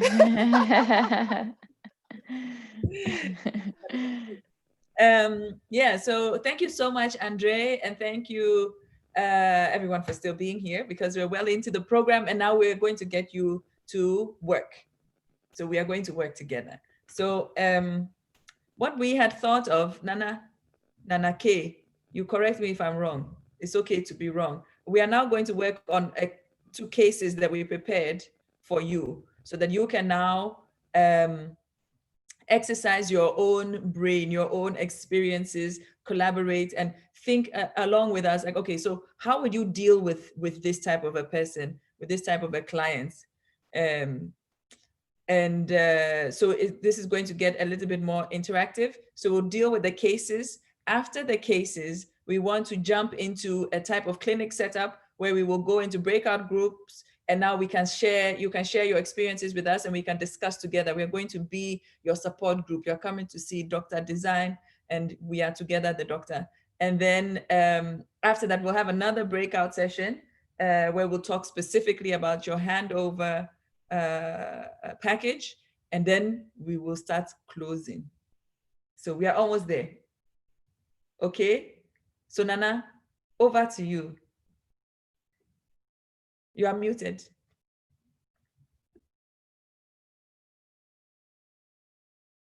You need to unmute yourself.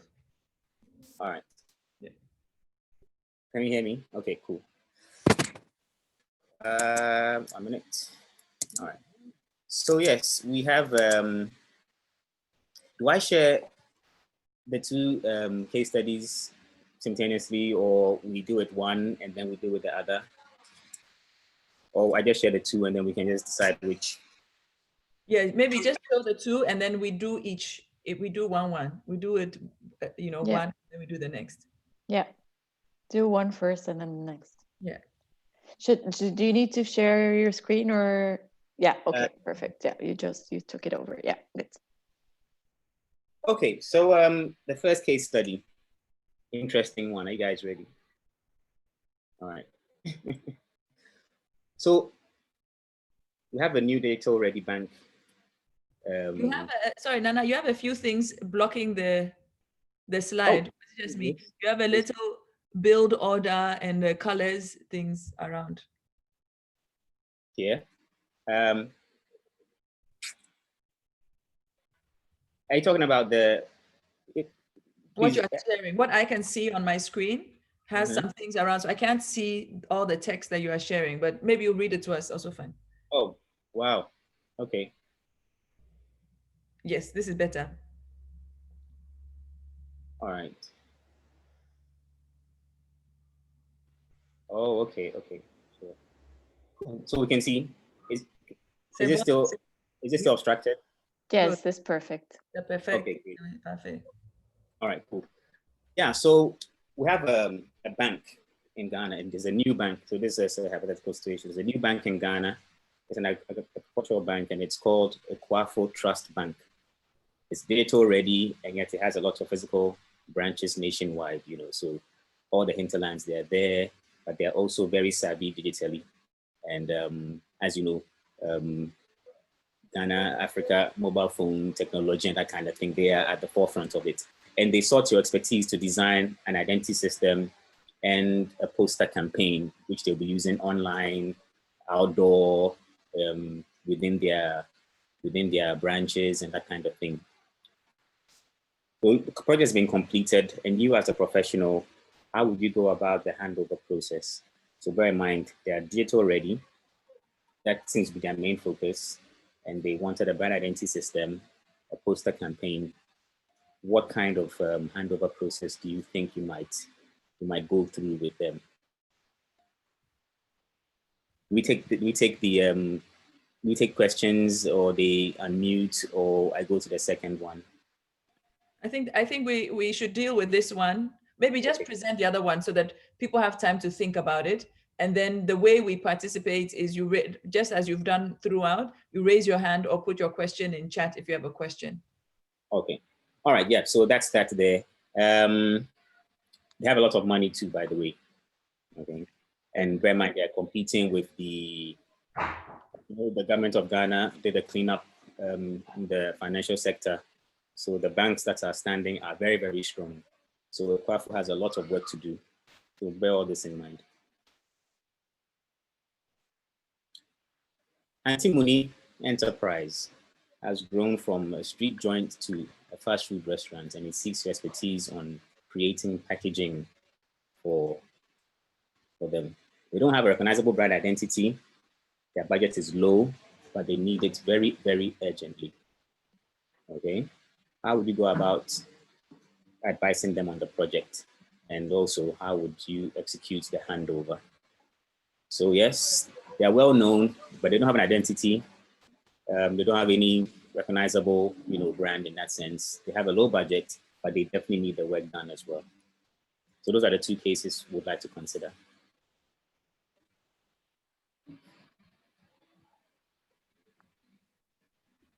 Nice. So maybe you go back to the case one, and then everyone can share in the chat or raising their hands, like how would they go about this case, right? How would they prepare a handover process? What would be steps you would take, or what would you provide?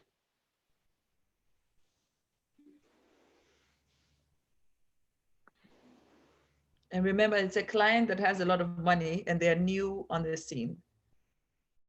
So how would you?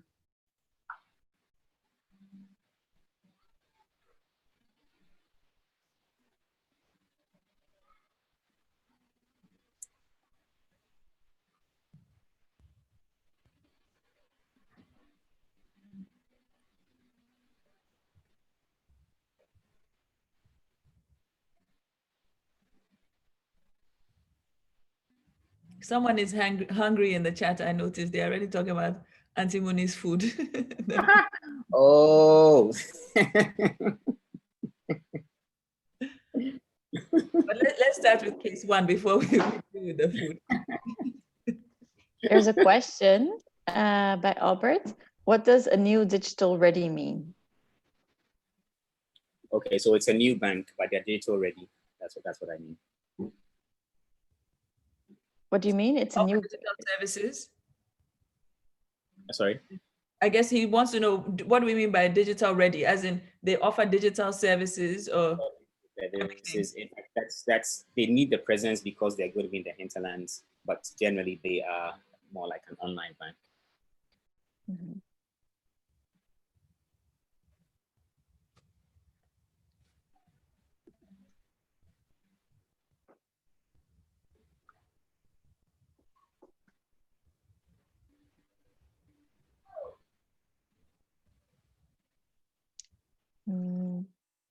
So maybe to provide a bit of guidance, like what you mentioned before in your webinar, which was really about understanding the client, right? Which makes quite a big difference for the handover process. Example, so in this case, sorry? Yeah, in this case, it's a big client, it's new in the market, and that has a lot of money. Yeah. Someone has their hand up. Oh yeah, Kumordzi has your hand up. Go ahead, Kumordzi. Yeah, hello. Can everyone hear me? Yes. Yeah, so talking about the handing over process, I want to know if the format and everything is included, like it's part of what we have to kind of answer. So that will take it from the format. Well, it's open. I just want to hear your thoughts. There's no right or wrong. Yeah. So Okay. If Okay. if I can So quickly, oh sorry, if I can come in quickly, can you hear me? Yeah. Yeah. So I think one of the things that we have talking about is don't think. I think what a lot of people are doing now is behaving like you're in a Ghanaian exam room. You want all the tips, all the you want to be spoon fed as to what to do. But Nana and Amma have put the case together. You need to share your ideas. This is the process I will start. This is where I will start from. This is what I'll do. If you want to include, they've shared in the webinar how to communicate it, how to be transparent. If you're using like vector, all the technical stuff Nana mentioned. If you're using it as a PDF, they've mentioned that the organization is big, they have a big client. How do you want to impress them? They've mentioned that they are digital ready. It means that they are moving from a non-digital mode to a digital mode. So do you want to go through, I think you need to just say how you would start the process and walk us through how you would do the whole process, not that you want us to give you the answers again. So yeah, Prince, I you can have, go. oh yeah, I also had something from Natasha in the chat just quickly before Prince can go. Natasha said, not 100% sure if this may be what is being asked, but for handing over for case one would require very detailed specifications on platforms to campaign on, the image sizes for each platform, perhaps an overview of technical challenges that they could face, and to whom to go and how they could go about it. Yeah. Yeah, any comments on that before moving to Prince? Yeah, definitely a good start. Because as they are digital, keep saying digital already, I don't know whether people understand that, but they're online savvy. That's their core focus. Unlike existing banks, the only reason they have these physical branches is because a farmer somewhere might definitely want to go in there to see their money fully. I don't trust numbers on my mobile phone. That's the only reason. But I'm only adding that so that we can have some real life context. But let's see them more as a digital online bank. So yes, what Natasha spoke about, yes, is on the right track.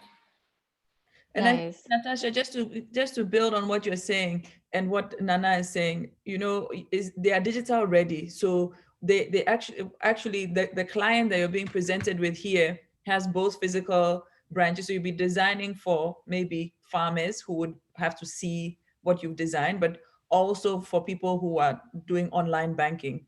So really this combination of things that you would have to speak to or respond to in your handover, whatever way you choose to do the handover. Nice. Shall we go to Prince? You can unmute yourself. Yeah. So for me, what I think is a possible way to go is that we know that they are digital ready, as Nana said. So it means they'll be having a mobile app, they'll be using websites, and then they'll be having a lot of social media campaigns. So, and what really happens is that you may not be the person to design for all of the branches. So you would need a brand guideline, which is very important, so that when they outsource to other designers who will take care of other stuff, they would know what the brand is about and how to design for the brand. And then you would also need to give them a lot of SVGs, PNGs, and stuff. Because if you give them JPEGs, what happens is that they transfer these JPEGs through WhatsApp and stuff, and then the quality just drops. So the next designer that has it will just have to go about redesigning the logo again, which they already have, but then you realize that the logo has been tweaked a little bit, and then it doesn't represent what the original designer actually did. So we would have to give them PNGs, SVGs, Illustrator files, EPS, and a lot of other stuff. This is what I think I can do. I would do. Yeah. The formats you mentioned are good. Yes. One thing I would never, ever, ever, ever recreate any client's logo, no matter how terrible it might be. So even if the logo is pixelated or bad quality, we do not have the right to recreate it. So that's just something to bear in mind. So if that's something that you've been doing, maybe stop. I mean, yes, there might be some instances if, let's say, you are working, no respect to anybody, but outside of Accra somewhere, where the client doesn't really care, and the logo that they had was designed by their nephew somewhere, you might be able to do that, but that shouldn't be the practice at all. Also,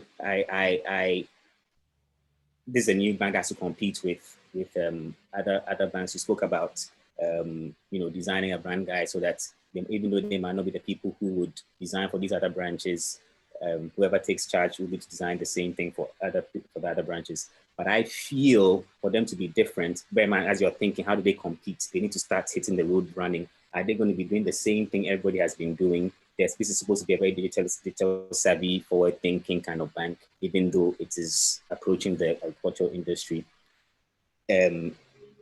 Why should it be a consistent look? Why can it not be something that, applies itself to whatever area? So for example, a Kumasi branch is different from a Bono branch, is different from a Northern Region branch, is different from an Accra branch. Remember the congruency thing that I was talking about? There's some harmony, and that rigid consistency is not there.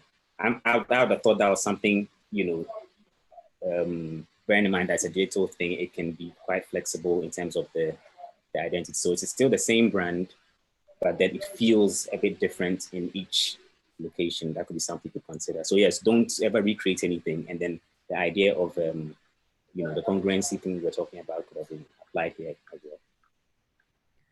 I have some questions for you, Prince. You don't necessarily have to answer them. I see some more questions coming in, but one of the questions in what you said, that you would want to create something so that you can outsource to so that they can outsource to other designers. Do you imagine that the work that they would be outsourcing would be work that you could do as well? So think more on this continuity question, like in your handover, how would you hand it over so that it becomes continuity for you without you being somebody who doesn't want them to outsource to other clients? So how do you hold on to your client? And the other thing that I wanted to ask you is, if you know that in the context people use WhatsApp a lot, how would you make use of what people are doing versus preventing them from doing it? Because you said you wouldn't give JPEGs because you don't want them to go on WhatsApp, but you're also saying that people use WhatsApp a lot. So how do you think about that? I was wondering. It's just to sharpen, like wondering what you're saying, see if I've understood you. Okay, so for the outsourcing bit, I came to the realization that like in churches, right, you have churches that have a lot of branches, and then the main church has their designers, and then the sister churches also have their designers, right? And then if you have to design a brand for the whole church, then the sister churches has to also know that, oh, this is what the brand was about. This is what we are trying to achieve.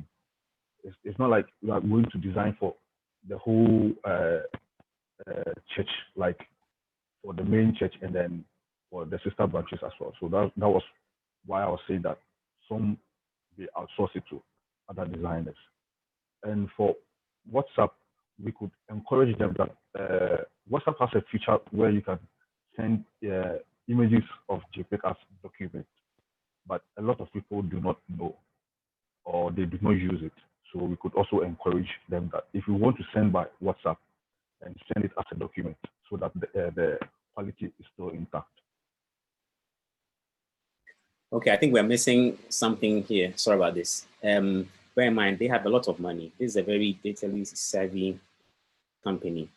And I'm sure they have a lot of people who understand how digital media, online, all those kind of things work.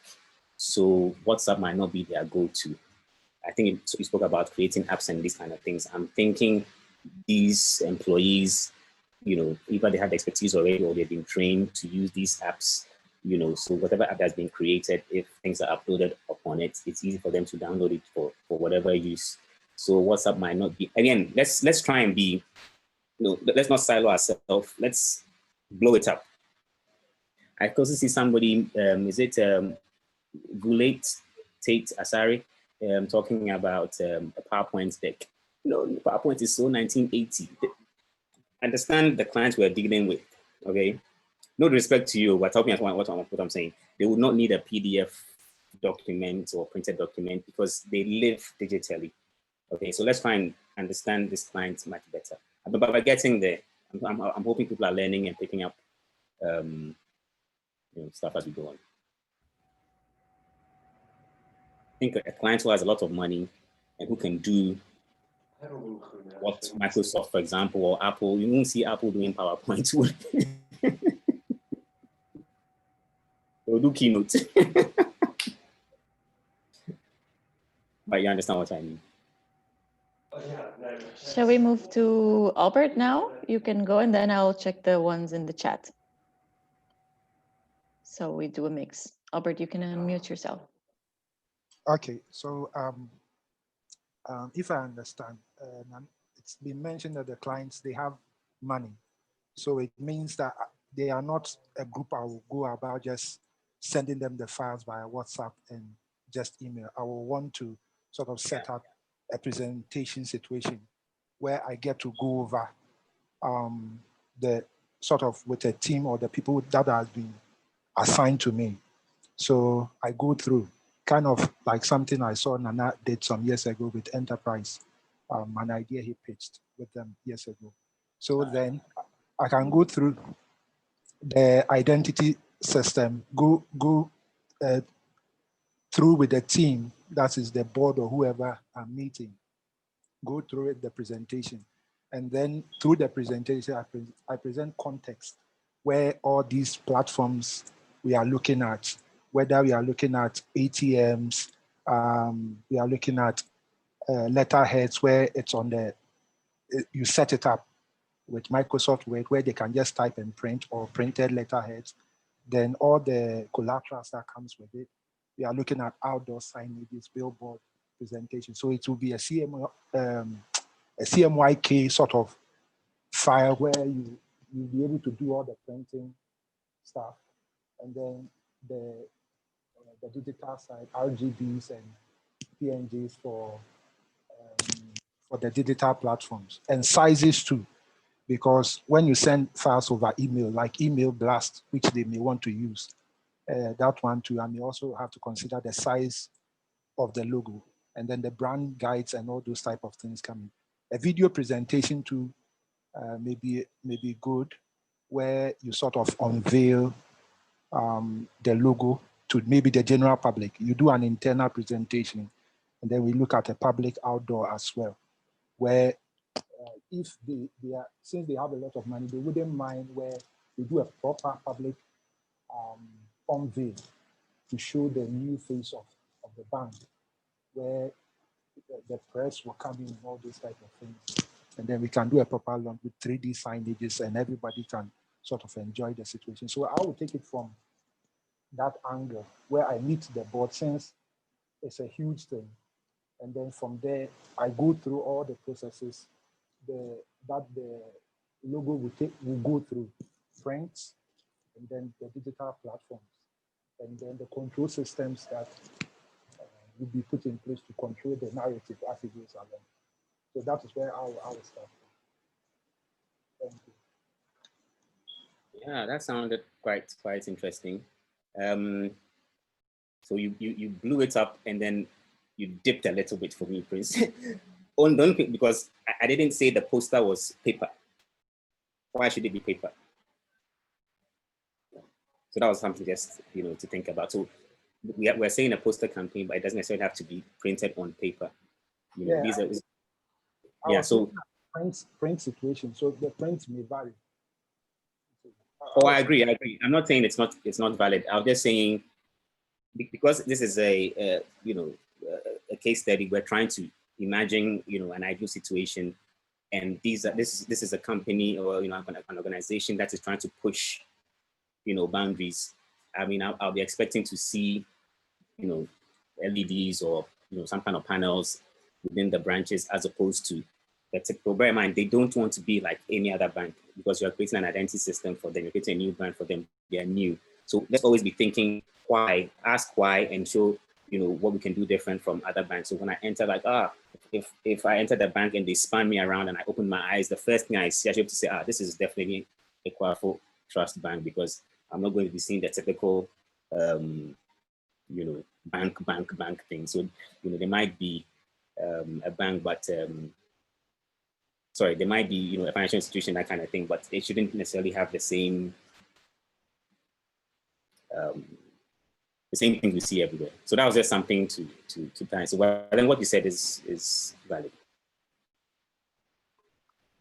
All right, let me just read a couple of comments from the chat.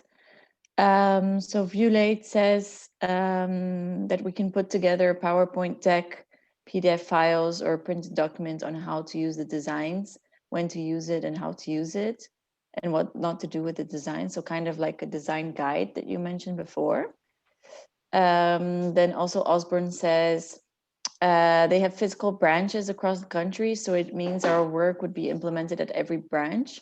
So I will find out which presentation mode will work for them, or whether we have to do a virtual one where all branch representatives are present, especially their in-house design team, after which we could arrange visits to a few of the branches to help them with any implementation challenges.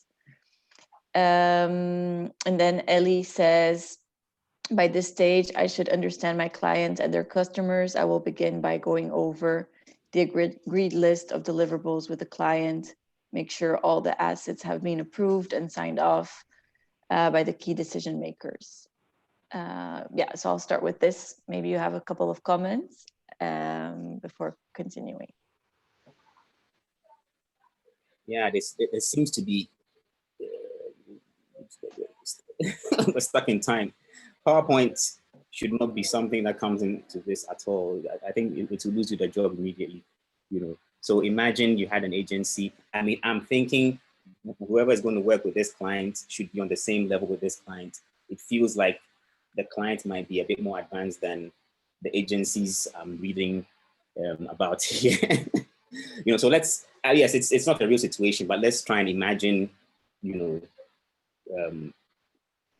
how futuristic it can be, of course, within some set of restrictions. But PowerPoint, I don't think a client like this might want to be going for PowerPoint. I just showed you what Uber did. We could create a website similar to that, where all those kind of things, it's easy for anybody to go on and refresh their memory. Because one of the things with branding is that if the staff themselves don't grasp it, then you've lost your way from day one. So yes, if it's something on the website, all files are high quality, things can be downloaded, things can be updated. It's an interactive website. It shows you how the things function. Anybody can go onto it. So that's the kind of thing we're talking about. PDFs, PowerPoints, that is, yeah, it's that's what I think. So yeah, so some of the comments should be a bit more, let's not restrict ourselves in the thinking, not necessarily in the expense. Of course, they might have too much money, but doesn't mean they're going to spend unnecessarily. Let them spend and say, yes, because we believe in this, that's why we're spending this amount of money on this. So that's what I'm thinking. But most of the things that have been said, yes, it's just the old school way, one of the days where we have printed identity guides, PDF systems which nobody uses, because they'll come back to you and ask you, or you see it being misapplied somewhere, and you have to now be a brand guardian. So over time, you realize it's more effective when it's an interactive site where they can quickly glean information from. And it's also, as you as a designer, you can easily also be updating as and when. So yeah. Okay, should we just open for Osborne and maybe Richard to share? Because I think we need to move to the next case soon because we're running out of time. Yeah. We move to the next case soon. But... Yeah. So maybe Osborne, would you like to unmute yourself? Yeah. Okay. Hello, everyone.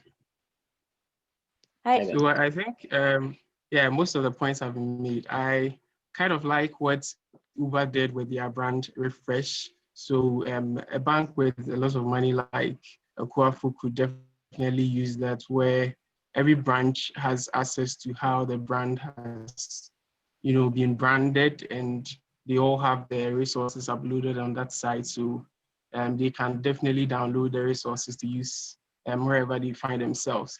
I think for the digital campaign, for the poster campaign, one thing they can use is to use, since it's very digital, go about a poster that is more interactive where, for instance, either a click to review kind of poster campaign so that users would want to, let's say maybe a blank screen with, if their color is, let's say green, maybe you click on the green to reveal maybe a message they may want to put out to their customers, can be that kind of interactive digital campaign, or a QR code on the website that you have to maybe show your phone to it to either review something or interact with you in a particular way.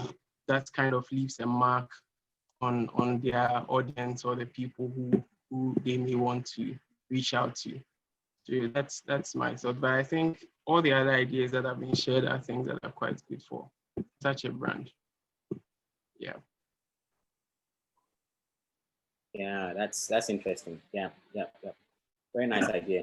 Especially with the poster campaign. I've seen versions where it interacts with you. I think it was a bus shelter rather, so I think you'll be there, and then when the bus drives past, the image on the poster changes in some weird way, or you do something and then it replies itself to you in some funny way. But yeah, that's a good idea. So, but in Corona era, maybe touching the screen. But of course, by then Corona will be. We'll have Corona. Yeah, you definitely sanitize. 2022. Yeah, nice stuff. Virtual reality, yes, that's very interesting, because I think over time it might become, I don't know how much investment is going into that, but that's a very great idea. So instead of having, so yes, even though we're talking physical branches, it might not necessarily be as big as typical head offices. You might enter just a small space, put on whatever it is, and you can start interacting with your branch manager. One of the days where you put something in the comment box, you can just put it on and talk that is the branch. What am I saying? Branch manager. Yeah. So those are fantastic ideas. I love it. So it means a lot of expertise. You need to now raise your expertise level. You don't have it all, but then working with other competent people to provide such a client. If you get it, you probably have to just go abroad, and we don't want that. Shall we move to the case 2? Unfortunately, I know that there's a lot of other comments and solutions and suggestions, but it's also nice for the comparison, right? Because they're so different clients. So let's move to the case 2. So we have about 10 minutes for this one. And sorry, go ahead. As we're dealing with case 2, I would like to challenge us to go beyond the products, because we're talking about handover. So also take into account, like, how are you going to handle your clients? So you have one client that has a lot of money. How do you make sure that they put you in their pockets so that you can, enjoy their money, give them quality while building trust, all these types of things. So don't focus too much on the products, I would say, but also the process. Like, how do you make sure that you're in there? Make sure that you're in there. How do you make sure that you're being intentional? So with a bank, is all that you can do get money? If you think about the things that have been presented so far, Nana presented on the products, but Celine also talked a lot about like how to play with your client a little bit, like the freebies or not. Like, how do you give more to a bank? They have a lot of money, but is that everything there is? How do you give more to a bank? How do you give more to Anti-Muni and get more? What does more mean? Like, what does it mean to show up? Just think a little bit more broadly and more in terms of what the input that we've gotten so far. Great. So yeah, so for case two, open for questions and suggestions and solutions. I already see that Aaron has his hand up. So yeah, please unmute yourself. All right, so great points. Just to add on with what Emma said as far as big banks and all that. Even, I mean, handing over is not, and with one other case said earlier, it's not over. It's actually the beginning. With big clients, you can propose a retainer if they don't have an in-house team that handles the design aspects and the branding and the marketing. This is the chance for you as a designer or an agency or freelance to propose a, hey, we've done the services, we've delivered. Moving forward, here's what we can do. We can maintain and bring in new ideas for, let's say if you have a visual campaign, a marketing campaign, whatever the case may be, because these posters are not going to sell themselves. It's not just going to be there and that's it. You probably want to run a social media campaign on Instagram or whatever the case may be. So this is the chance that you propose that, hey, we can do a monthly retainer, we can do like a 1-year contract. These are the service that we're going to provide. This is what you're going to get out of it. This is the reach, this is the goal. This is what we can present. And then they'll always need you, and you always provide services and design that will help their brand, and they'll always value what you are bringing to the table. They will not just see you as a design tool or just someone that's just going to do flyers or whatever the case may be. They will see you as an asset of the company that's bringing something valuable beyond visuals to the company. And yeah, so that's as far as big companies and big clients. I think that's a good way to go about with it. Yeah. And Auntie Moni? So with Auntie Moni, yes, obviously she doesn't have big budgets, big plans or whatever the case may be, but you can just go down to her levels. Okay, you present a package to her. Okay, something that's very eye-catchy, but not too much to print or not too much to, the operational cost for her will not be that much, but it's something that would be within her range. I think the focus is also then will be, even if it's something like flies within her small proximity that will push or market her product, that works. Or even, hey, introduce Auntie Moni to WhatsApp broadcasting, or introduce Auntie Moni to Instagram. Hey, if I'm sure Auntie Moni have a child or somebody that can run her Instagram account or WhatsApp account, that we tell her, hey, this is a new tool that you can use. It's cheaper to use, that you can use to push your brand. All that until you educate Auntie Moni, it boils down to education as well. You educate Auntie Moni on the tools and how you can use your design to help her business. She will then also appreciate what you are bringing to the table as well. So it should always be beyond the work that you are being brought in to do. Yeah. I'm not sure if that makes sense or if it's clear enough. Yeah, I like the going beyond, because yes, they wanted packaging design, but we've moved on to help them do some WhatsApp marketing and understand how WhatsApp can work for them. That's a good one.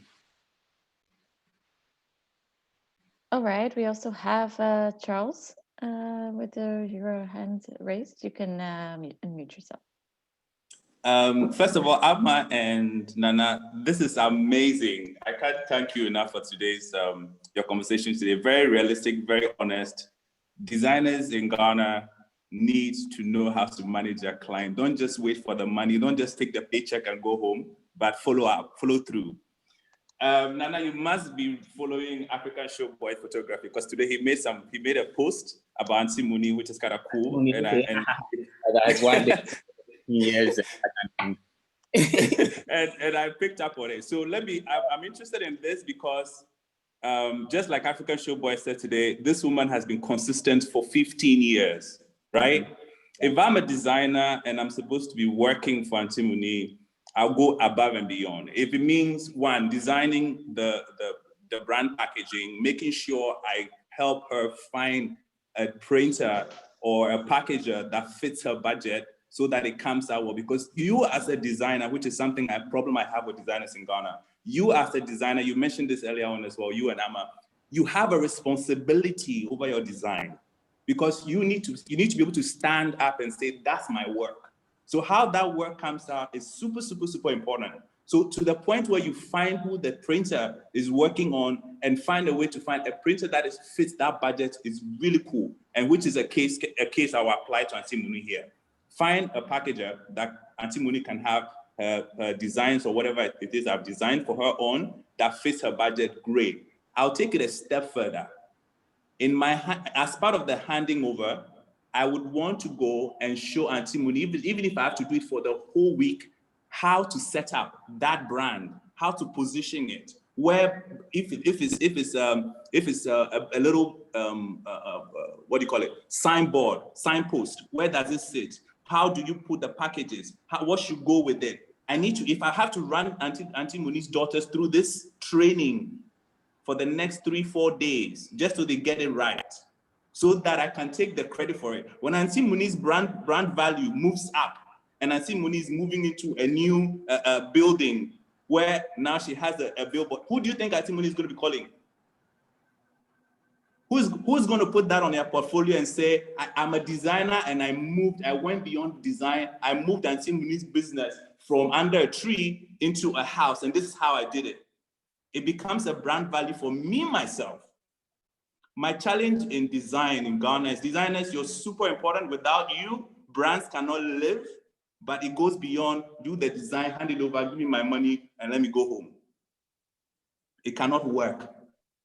If businesses don't survive, you won't have a job. If the businesses are thriving, they can pay you more. We need to value those two. Brand design is value. What's the value? But you have to help push that value. Yes, I know a lot of clients were bad. We're very, very bad. We take advantage, but you can turn that table around. I have done jobs for people for free, not because I don't want the money, but only because I can get a bigger job from them. And it's worked. So, and this is my package to Auntie Muni. That's how I'll do it. I'll go extra mile. Find a printer, find packager, go train Auntie Muni's daughters, show them how it's packaged, how the package should leave, the bag, the plastic caps, the plastic knives, how it should be put in, laid out nicely, how it should move on. That's what I would do. Thank you. Very, very passionate, especially about Auntie Muni's daughters. What about Auntie Muni herself? Don't mind me. Yeah. But I mean, it's fantastic. Very, very earthy, very, very passionate, very, very down to earth, practicable, and an identity system like Aaron mentioned. We're not talking, it doesn't have to be a logo. As simple as some kind of color coding, in a consistent manner, will immediately create something recognizable for her. So that if I put Papaya down and I put Auntie Muni down, she will tell that that's Auntie Muni, in spite of it not having any logo. So she doesn't have a logo or anything, but you created an identity by default for her. And like you're talking about the setup, how things are arranged and that kind of thing, how maybe they even buy the watch, whatever it is, all those things help create like you said, to raise the value of Auntie Muni.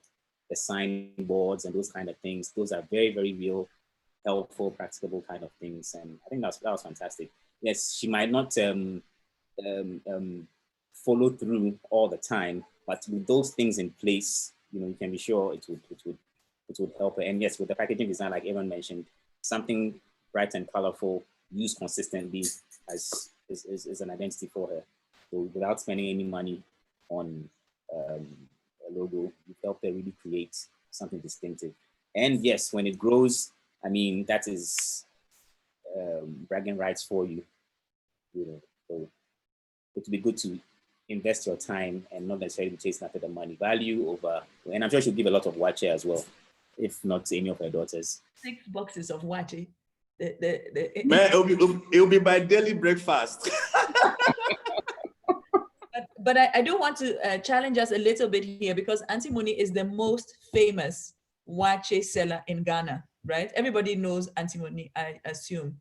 And everybody in Accra knows Auntie Muni. So she might not have a branding thing going on, but she has managed to create a huge clientele. So, you know, when we are thinking about somebody like Antimony, there's also a bit of like selling the value of branding to her, right? So like selling the value of, because she's making, we all know Antimony, we are even willing to pay extra money for her wache, right? Her wache is like upscale wache with gold sprinkled on top. But Have you on the side. All right, shall we, I'll just share what Natasha said, and then we have Verlanium Sika, and then I think we might need to close and go to the next session. But so Natasha says, with going about the project for Antimony, I'd probably do a simple survey, so many affordable e-survey options to show her how clients perceive her products, both current and future, then give her a guide as to how she could affordably utilize social media effectively. With so many fans, she could even open a crowdfunding probably for whatever branding efforts she wants to attain. Yeah, what are your thoughts on this? I think you've closed that perfectly, Natasha. I mean, yes, and I'm sure, you know, in this new climate, if there was a crowdsourcing event held for Antimony, I mean, she would definitely get what she needs and get the right, and of course, she doesn't necessarily need corporate branding. She needs branding which fits, you know, so it's not just anybody. It's not a matter of logo. I don't think her issue is logo. Antimony is bigger than any logo. Yeah, but yes, the crowdsource is perfect. It's perfect for her. And yes, she might not be able to sustain, you know, the typical handover items and that kind of thing, but as simple as possible. Somewhat at least it's very, very simple. A WhatsApp campaign is very good. Yeah, I think that was a great suggestion. Maybe then a last, Sika, if you would like to unmute yourself, and then unfortunately we will have to move to the next, to the clinic. Okay. Great. Hi, everyone. Please, can you hear me? Hi. Okay, so this is just building up on what everyone has shared so far. So one thing that designers miss out on for clients is helping them build the right customer experience. So maybe adding on to what Natasha was saying and what Charles was saying, another thing we could do was help Antimony be able to design a loyalty program for some of her clients that have been consistently buying with her over the years. So maybe take an example as this Q3 where Christmas is coming. Maybe she can choose her top 50 clients and then as designers, help her partner with another event company and put up together maybe a Christmas sit-in whereby her most loyal fans come together to dine and interact over watching maybe something else. With that, I think she will be able to tell her customers that she values them more than just what they buy, but she's actually noticed that a number of them have been consistently buying over the period of months. And this is like her simple thank you or giveaway to them. It can be more than just even the watch. It could also be an additional thing, but I think branding is also big about experience. So how do the clients feel about her brand? That's another thing I was thinking we could add to Antimony to kind of put her in the spotlight as well. Thank you. Yeah, that's also valid. That's also a neat idea. I don't know. Maybe it's just me and Antimony. I don't know who can partner her and help her because it's just too good. But yes. It's that'll be a neat idea as well for her. I mean, to explore those opportunities would be beneficial. I mean, she doesn't have to stay, wherever she is. When her daughters finally take over, Charles, yeah, then she could partner with these other like-minded organizations and make it outside of Accra. Why not? Nice, thank you. I'm also curious now to try Antimony's food. Yeah, it sounds very, it sounds like it's very good. Shall we move now, Nana and Ama, to the clinic? So then we have about 30 minutes for the clinic, which is more, like Ama said, a moment actually just to ask more questions. So it's a lot of a discussion, a lot more of a discussion day today, where you can ask either Ama or Nana a few more questions and suggestions based on your own experience. So cases that you've experienced before or circumstances, and how would they deal with it? How could, also get some perspective from the other participants. So so we will be dividing you now into 2 groups. Yeah, I'm opening the rooms. So we will be in 2 different rooms, one with Nana and one with Ama, with 16 participants in total. Nice. Thanks, Irene. I don't know if you have to click on join the session.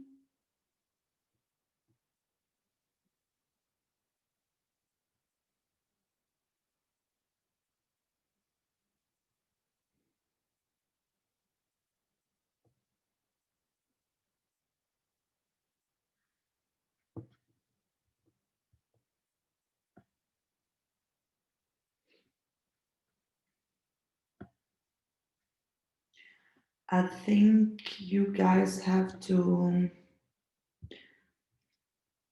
accept to go to a session. Yeah, I see that there are still 6 people in this main room. Please, you should have received like a pop-up or just a notification saying join session.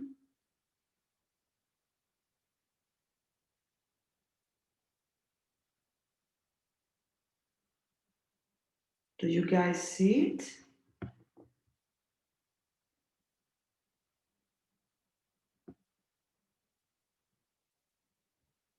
So I see Isaac didn't join the session. I see Joanna didn't join the session. That's okay. And then I see Grassroots Hub didn't join the session. And Osborne as well didn't join the session.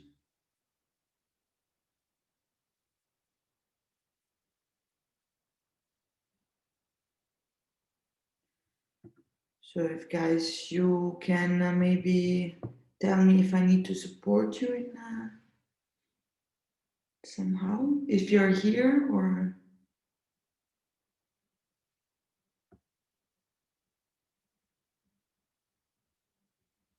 maybe, I don't know, you just went somewhere to get a coffee for 1 second.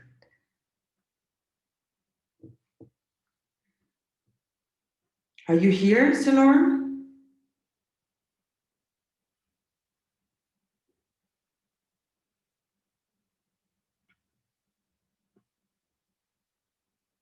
Celor, do you hear me? Yeah, I can hear you. Okay. Are you able to join the breakout room? 2 participants. That me and Irene. Yes, but you should have like a pop. Wait, let me assign it to you again. Okay.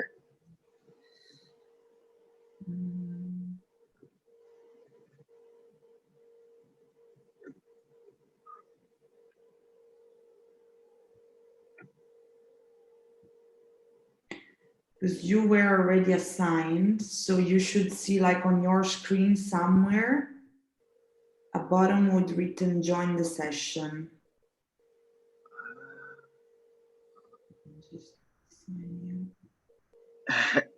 You don't see it?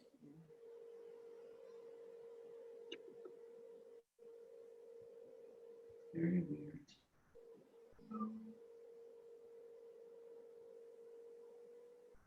Can you maybe try to rejoin the link? This link? Okay. Yeah. Okay, I'll do that. Yeah.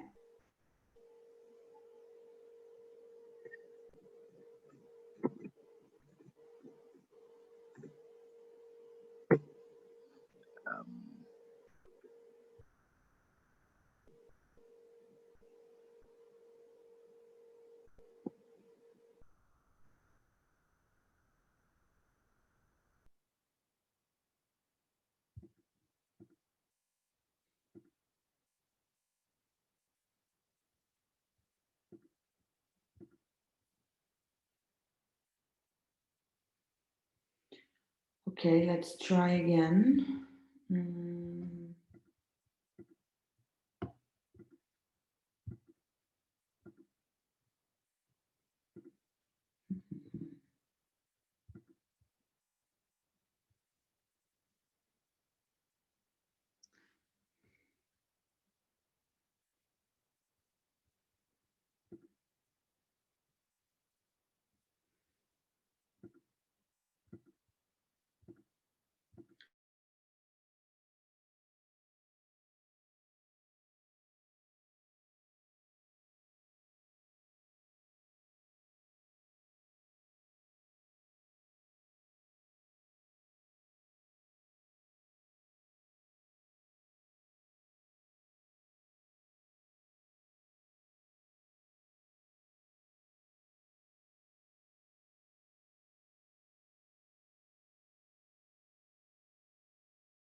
Hi, Salorm. Sorry, I don't know what's going on. Can you maybe try one more time to rejoin this link? Really sorry about this, but I cannot, there is no option for me to put you again.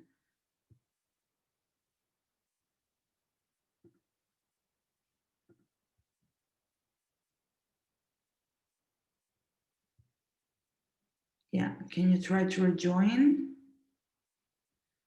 Sorry about this. I don't know why Zoom is not behaving well today.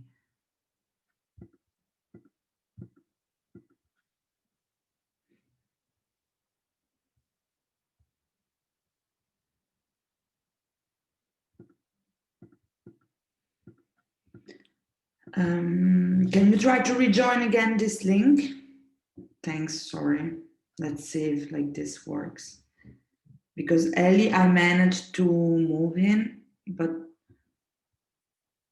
to you, it's still, I don't see your name in the, as not assigned.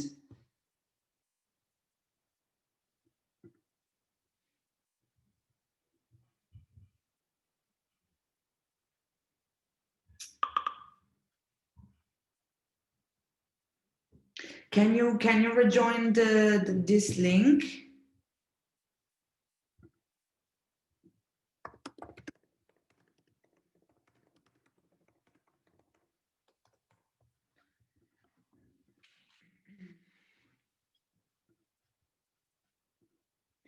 Because I cannot assign you. Yeah, I'm really sorry about this. Yeah, is it possible? Because I don't see you as unassigned, so I see that everyone else, like I see that all the participants that I have are assigned, but then I don't see your name anywhere. So is it possible for you to rejoin again the link? So just get out, leave this meeting and join it again. So I can see you newly and I will assign you again.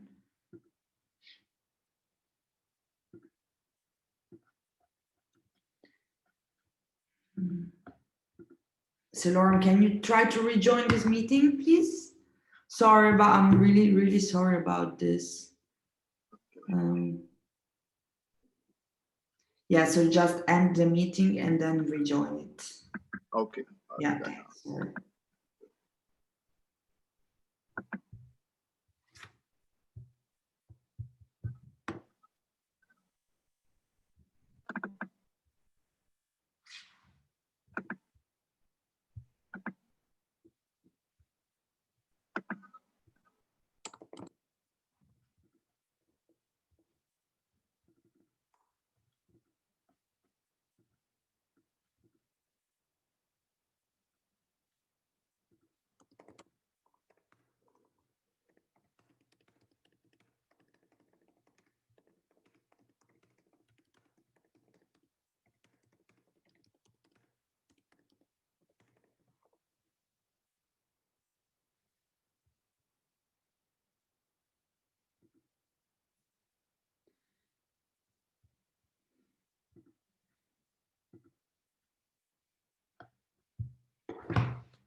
So Norm, I still don't see you as unassigned.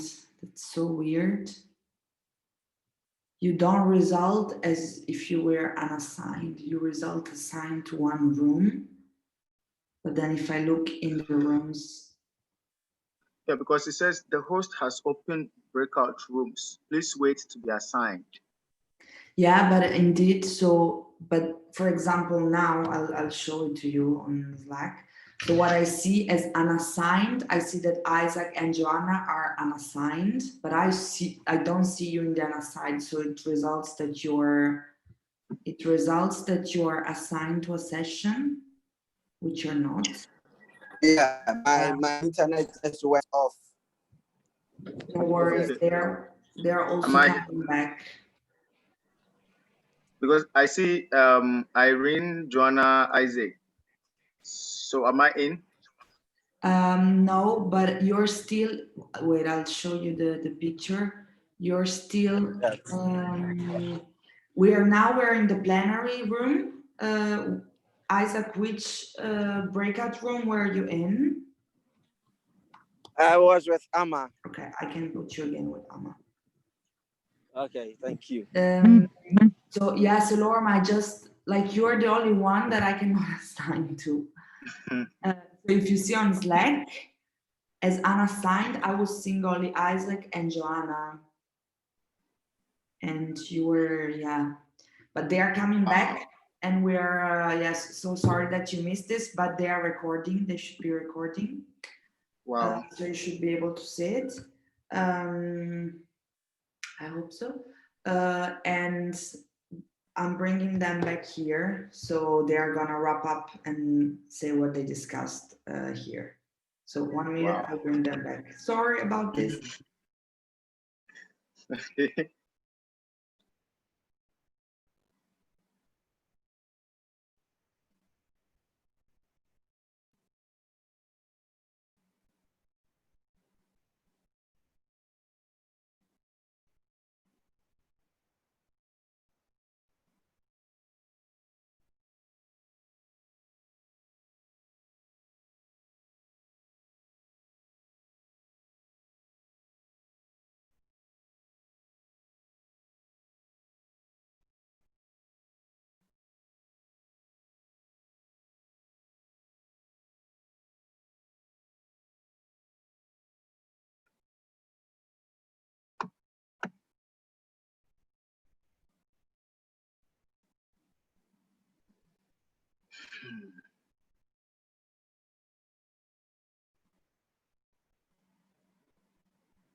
You're muted, Irene. Yeah, so indeed, Salorm, I couldn't put him in any breakout rooms. I don't know why. So yeah, sorry that you couldn't join. That's a pity.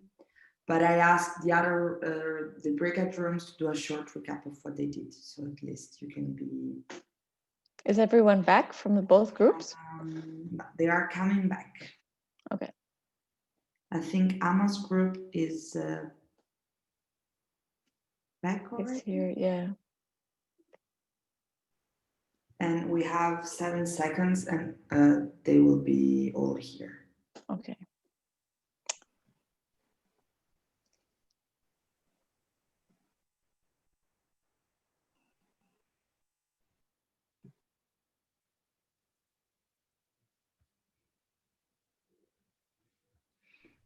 We're all here now? I think you are. I think we are. Oh, everyone is here. Okay. Yeah. Those of you who are designers here, I would like to challenge you to design a new concept of time. Time is a very strange thing. Would be wonderful indeed.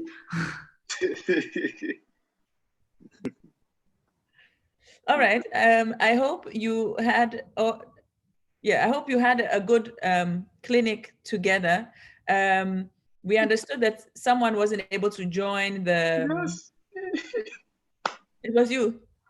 Yes. Oh, sorry. Sorry. So for you, we are all going to do a quick recap of what we discussed in the clinic. So in our group, we had the fire was just starting to really pick up, and then Irene came to kick us out. But we were discussing educating the client, the need to educate clients to avoid this disconnect, so that you have a clear agreed process. So onboarding, when you onboard your clients, the design and the client agree, like, what is it that we are trying to do together, and make sure that you're speaking the same language. And then, you know, you can have very simple responses sometimes depending on the client's needs. So we also discussed how clients are incredibly diverse. So you can't have like one answer for everybody. And really, as a designer, putting yourself in the shoes of your client and going beyond like our educational system in Ghana and being more holistic in how we deliver, being thorough and holistic in how you deliver. I think that's all I would like to say now, so I don't take up too much time and space, since we are still using the old-fashioned concept of time and space. Nana, please, do you want to summarize? Yeah, it was quite interesting as well. We dabbled on a few issues, indecisive clients and how to deal with them. We spoke about trying to rewrite the brief on their behalf, and agreeing on the objective, and then also letting them part with some money, which for some weird reason makes them very, very focused on the project all of a sudden. We spoke about, you know, why design is a strategic tool, and not just about, you know, aesthetics and decoration. And it's also about you know, solving problems, saving money for the person, for your client. Last couple of issues were, how do you navigate the politics within organizations? Where does one's loyalty lie? Is it from the person who brought you? Is it from the team that you're working with? Is it with the consultant that has been brought in to work on the project? You know, how do you kind of manage that kind of a situation? For me, it was whoever brought me in is who I'm loyal to without stepping on the toes of anybody. And then lastly, you know, as a designer, you know, don't feel restricted. Yes, you might be well known for a particular niche area, but it shouldn't stop you from doing other interesting things. You know, I sell shit up. So there you go. Are you marketing your shit up at this moment? One time, you know, I was going to show you. Well, I don't have the label down as, you know, free delivery. Corona times, everyone's doing free things. All right. Well, thank you so much. I hope I definitely enjoyed spending these hours with you. I hope you more than enjoyed, but also learned a lot from these hours together. What we wanted to do to round this off, am I going too fast? If I'm going too fast, I'm looking at some people's faces. Okay. I wanted to together do like a harvest, you know. We have done a lot of work. We have sown some seeds. The seeds have grown very quick. They are quick GMO seeds, so it has gone very quickly. In a few hours, what are we harvesting? What are we taking along with us? And think from the beginning of the day. So Celine spoke to us. We had our webinar. Nanake shared some of his experiences with handing over. We had Andre give us different perspectives on how to deal with continuity, especially in times like these. Then we had our clinic together where we talked about specific issues. So what are we taking along with us now?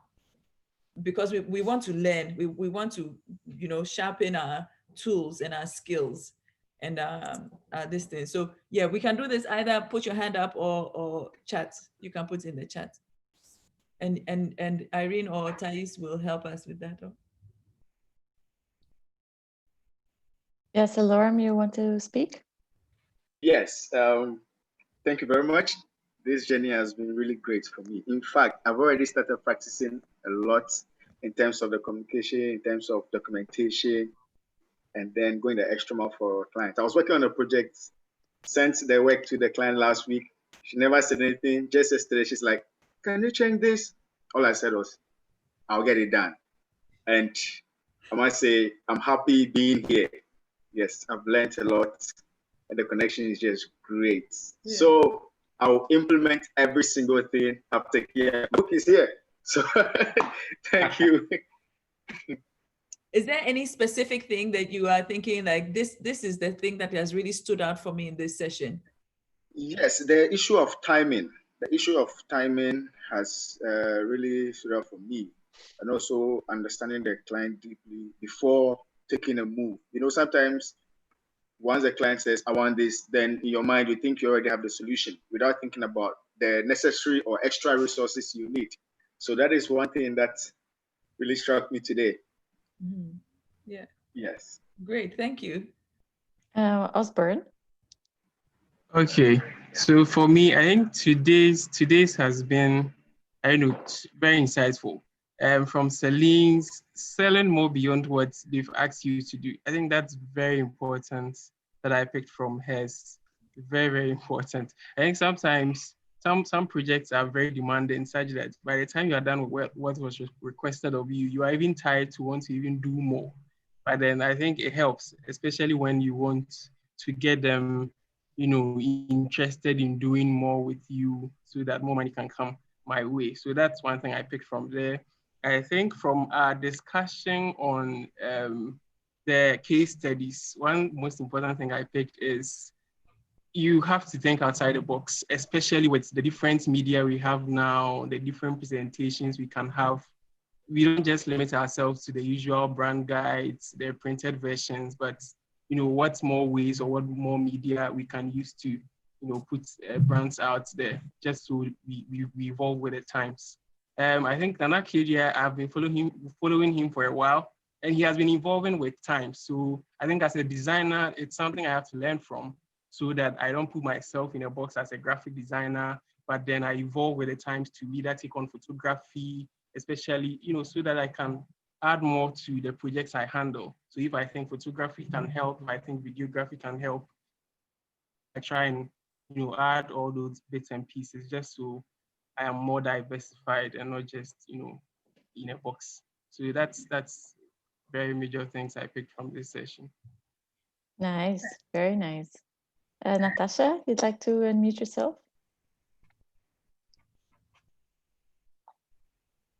We don't hear you.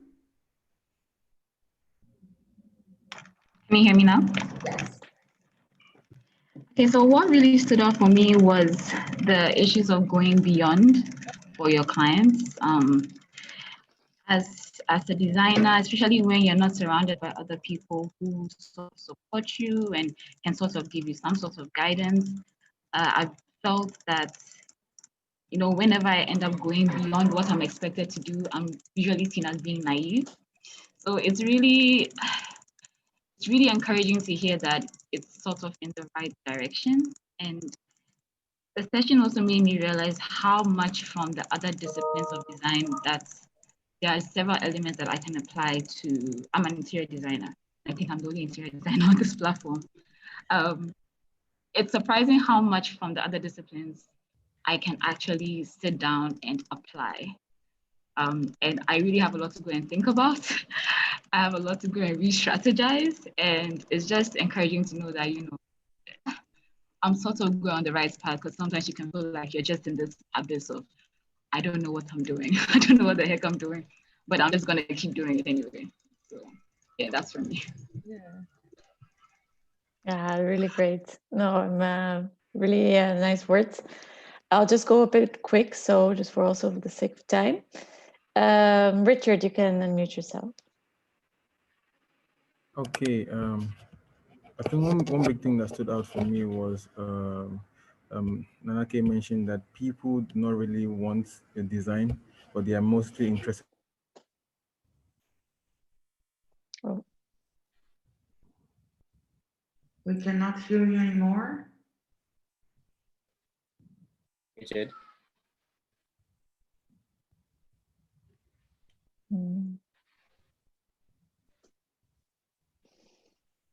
I think the connection is off.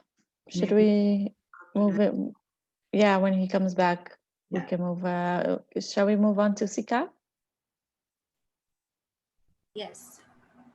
Okay, so one main key takeaway I took from today is I know we're supposed to add value to our work as designers, but actually now it's supposed to be extra added value. That's what makes you a differentiator and helps you to stand out.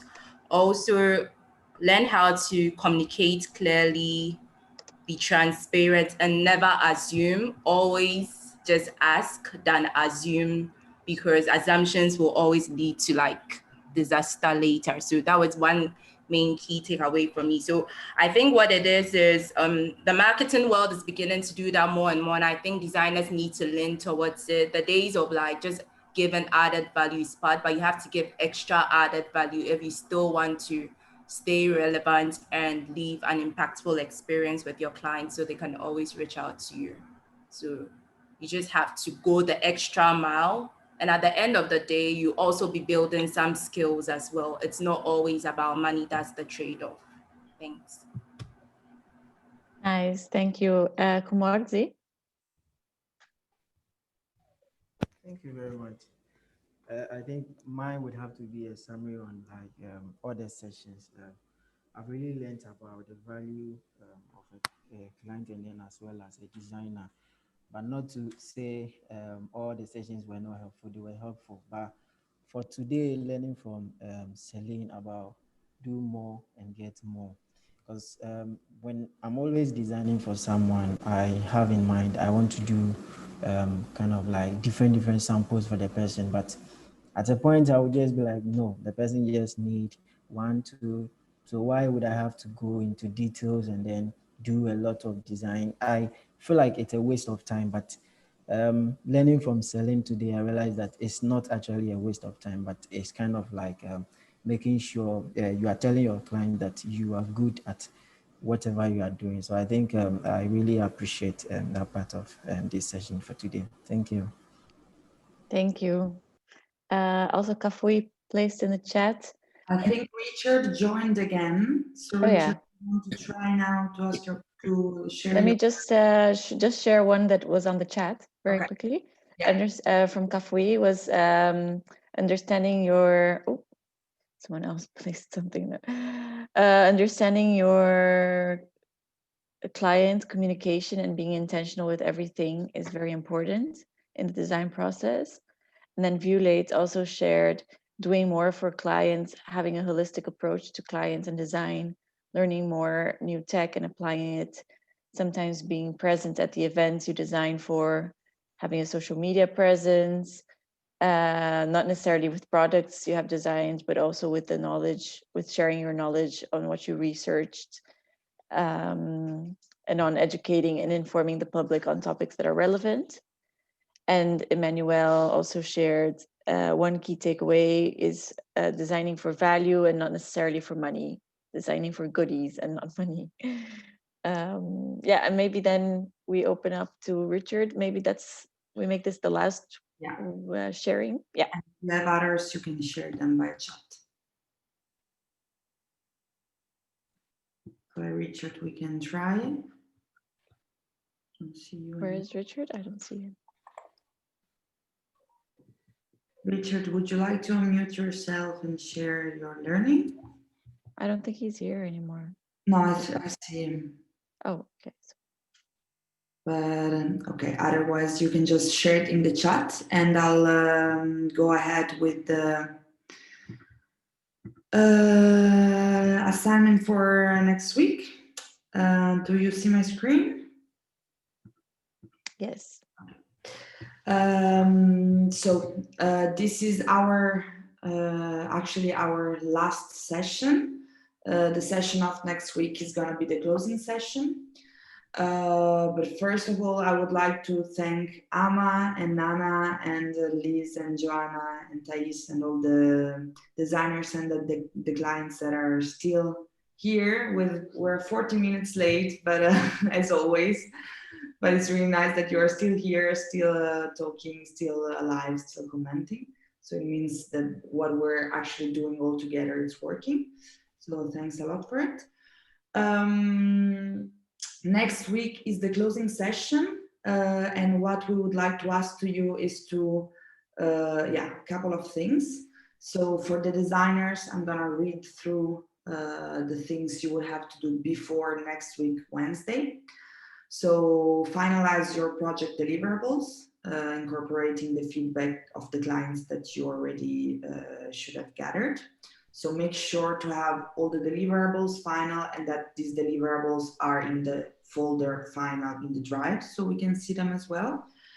The next thing you should do is agree with your clients on a handover package.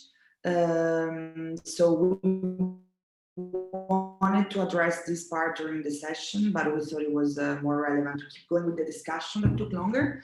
So the idea is that you meet with your client and then you discuss, okay, what are the elements that should be in this handover package?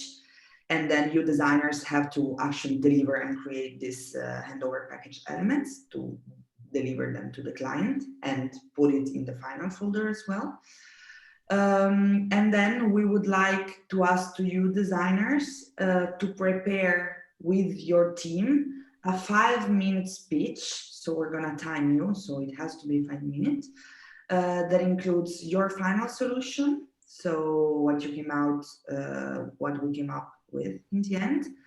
And then we would like you to share 2 key learnings from your team for all the process. And only one team member is going to present it. So yeah, just meet with your team, decide what you're all together, what you're gonna say, and then decide one person that is going to present.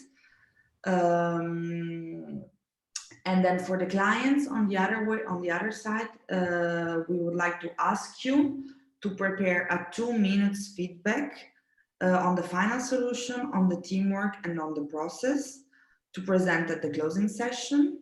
So next week, we're gonna have one person from the team presenting the final solution and the learnings, and then the client a bit commenting on how the solution is, but also how the teamwork was and how the process with the team was.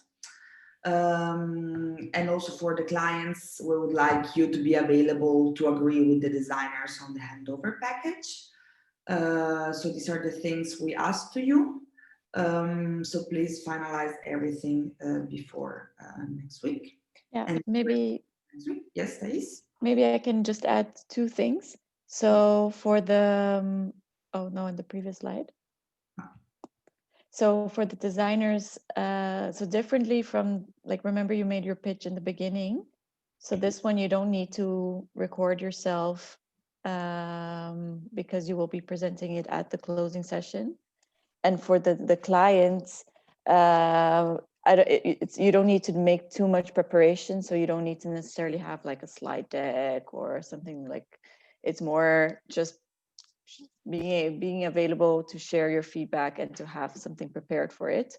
But for the designers, we expect a kind of a presentation that can make use of slide decks or not,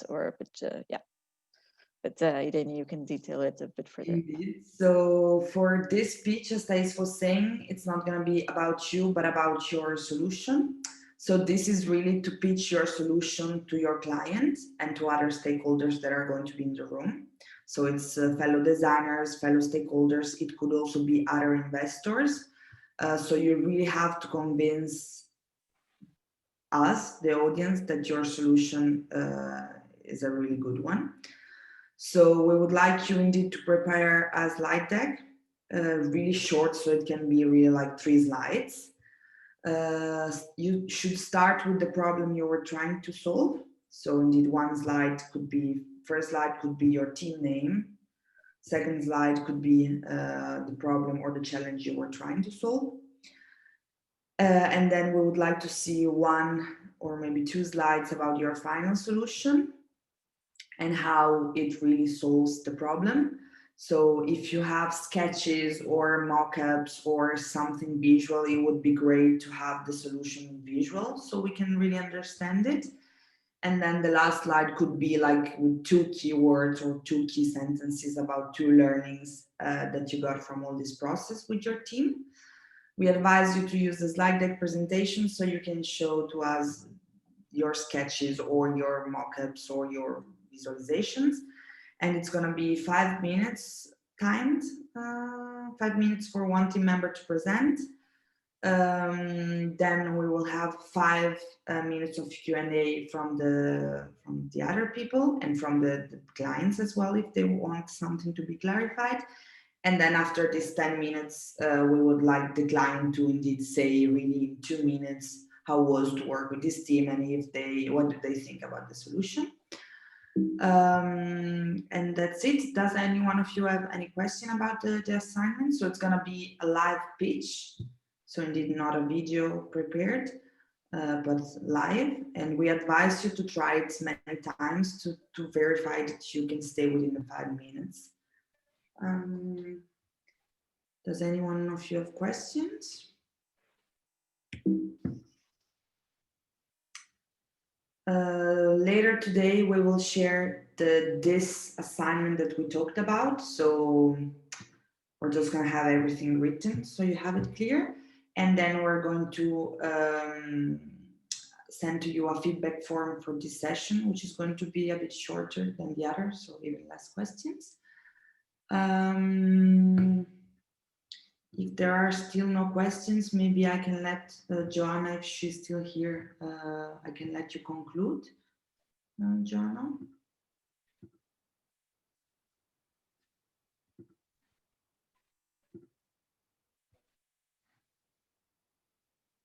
I'm not sure if that's the case, but maybe one thing for the closing session next week, I think we're still deciding whether it's going to be because we asked you if you would prefer to do it offline or online.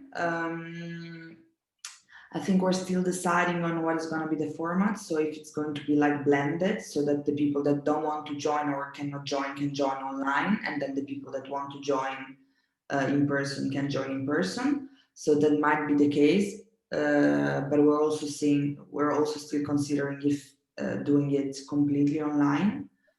Also because of the latest news related to COVID-19 crisis.